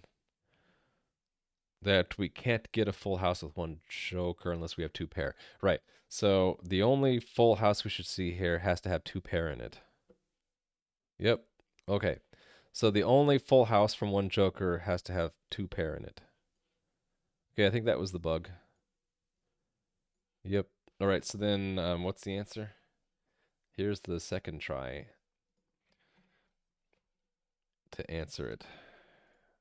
Yes. All right, we did it. So that was sort of a tricky rule to figure out. Yeah. Hey, Eric. I rather enjoyed that bug, um, and that problem. I thought I was convinced that it would be easy to do the logic for this, but it ended up being pretty tricky, and I ended up with rules that are kind of silly because like these you'll never get to. If you have two jokers and you had a natural pair, you have better than a full house, right? You like part two? It's fun. Yeah. I hope you don't mind if I shout you out because Eric actually made all of this. We should all be thanking Eric. How did I do on my personal score? I'm still. I kind of slipped up, I guess. When I'm on a good day, I'm ranking like mid 3000s. That means I slipped up. These don't really count because I couldn't start those on time because I had a World of Warcraft raid I had to go to. I'm sorry, Eric, but World of Warcraft kind of gets in the way sometimes of Advent of Code. But yeah, these are my typical times. I figured that I'm like 1/10 the speed of the people on the leaderboard because if you take this time and you divide by 10, I bet you the the best times are on the order of 3.5 minutes. So if I go to leaderboard day 7, it's probably 3.5 minutes. Oh no, it's a little bit longer. So I did no, that was first star, 3.5 minutes, right? So I did a little bit better than 1/10 the speed. World of Warcraft can take priority. Yeah, it's the thing where I have to explain to 14 other people that you won't have a healer for the second half of the raid because sorry, I gotta go do this puzzle. It's like hard to justify. But I figure, I can't compete on the leaderboard anyway because I'd have to get what? I'd have to get at least I'd have to improve my speed at doing this by at least six times. No, more than that. An order of magnitude, and then times four or something like that. Like 40 times better to even rank. So I don't it's not that bad. I'm happy as long as we're all having fun, right? And also I can see how I did compared to the people on the private leaderboard. Have I gone up? Ooh, I'm now number 2 on Primachen's leaderboard. Yes. So I'll probably never catch up to Cooper User, but Code Monk was in here earlier. Is Code Monk still here? Code Monk's still working on that part too. Uh, let's see. Here's this other other streamer who has some really competitive people in here. Did I make? Oh, I'm back to 25th place. Cool. As long as I don't drop from 25th place, I'm happy because these people are like really good. Yeah. And I wouldn't be surprised if like this person is actually on the leaderboard. I can't click them and see that, can I? How would I see that? Maybe I click them and then I go to leaderboard and I search for them. Not there, but maybe on a per day leaderboard. No? Well, I was hoping maybe. You're on Esther's board, not expecting it to be that competitive. Yeah, there's some like really like competitive people on this list. Like they haven't even finished day 7 and they got way more stars than I do. Like several hundred more. So that tells you something. You're not on the global leaderboard any day. I've never been on. I came close to be on the leaderboard way back in. Actually, can I see that? If I go to calendar, I think it was the second. No, not calendar. It was events. Yeah, it's 2016. I think I came close on one of these personal times. Nope, it obviously wasn't that year. Oh, that's right. I first started in 2019, and then later I went back and did some old problems.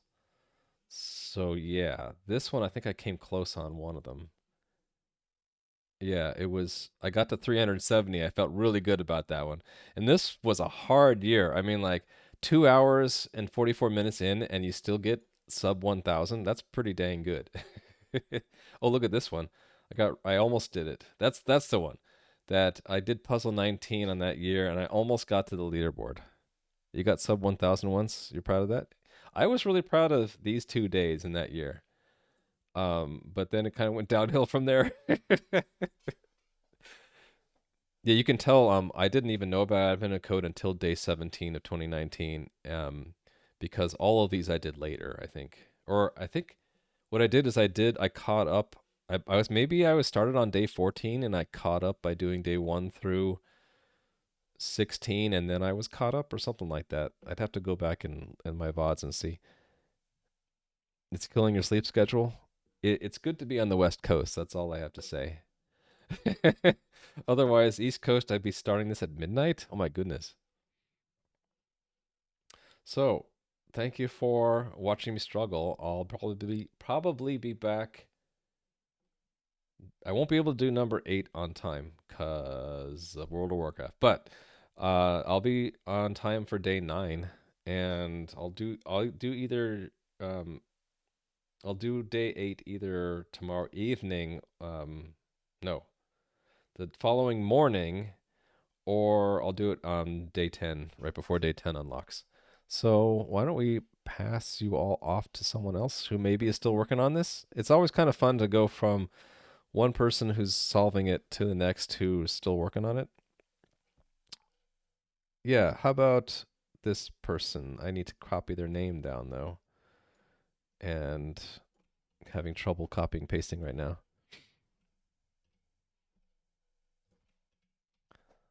Sumner Evans is working on Advent of Code, and they only have one viewer. They're doing it in a random language. This is going to be fun. So please be nice. They only have one viewer, and I have no idea. I'd never rated them before, but hey, let's spread the love. I will see you guys next time, okay? Oh, Juicebox Hero is still going? Oh, I already started the raid. We have to share our views with people who maybe haven't you don't even know about yet. So we'll discover a completely new person who has no viewers yet. All right. See ya. Bye.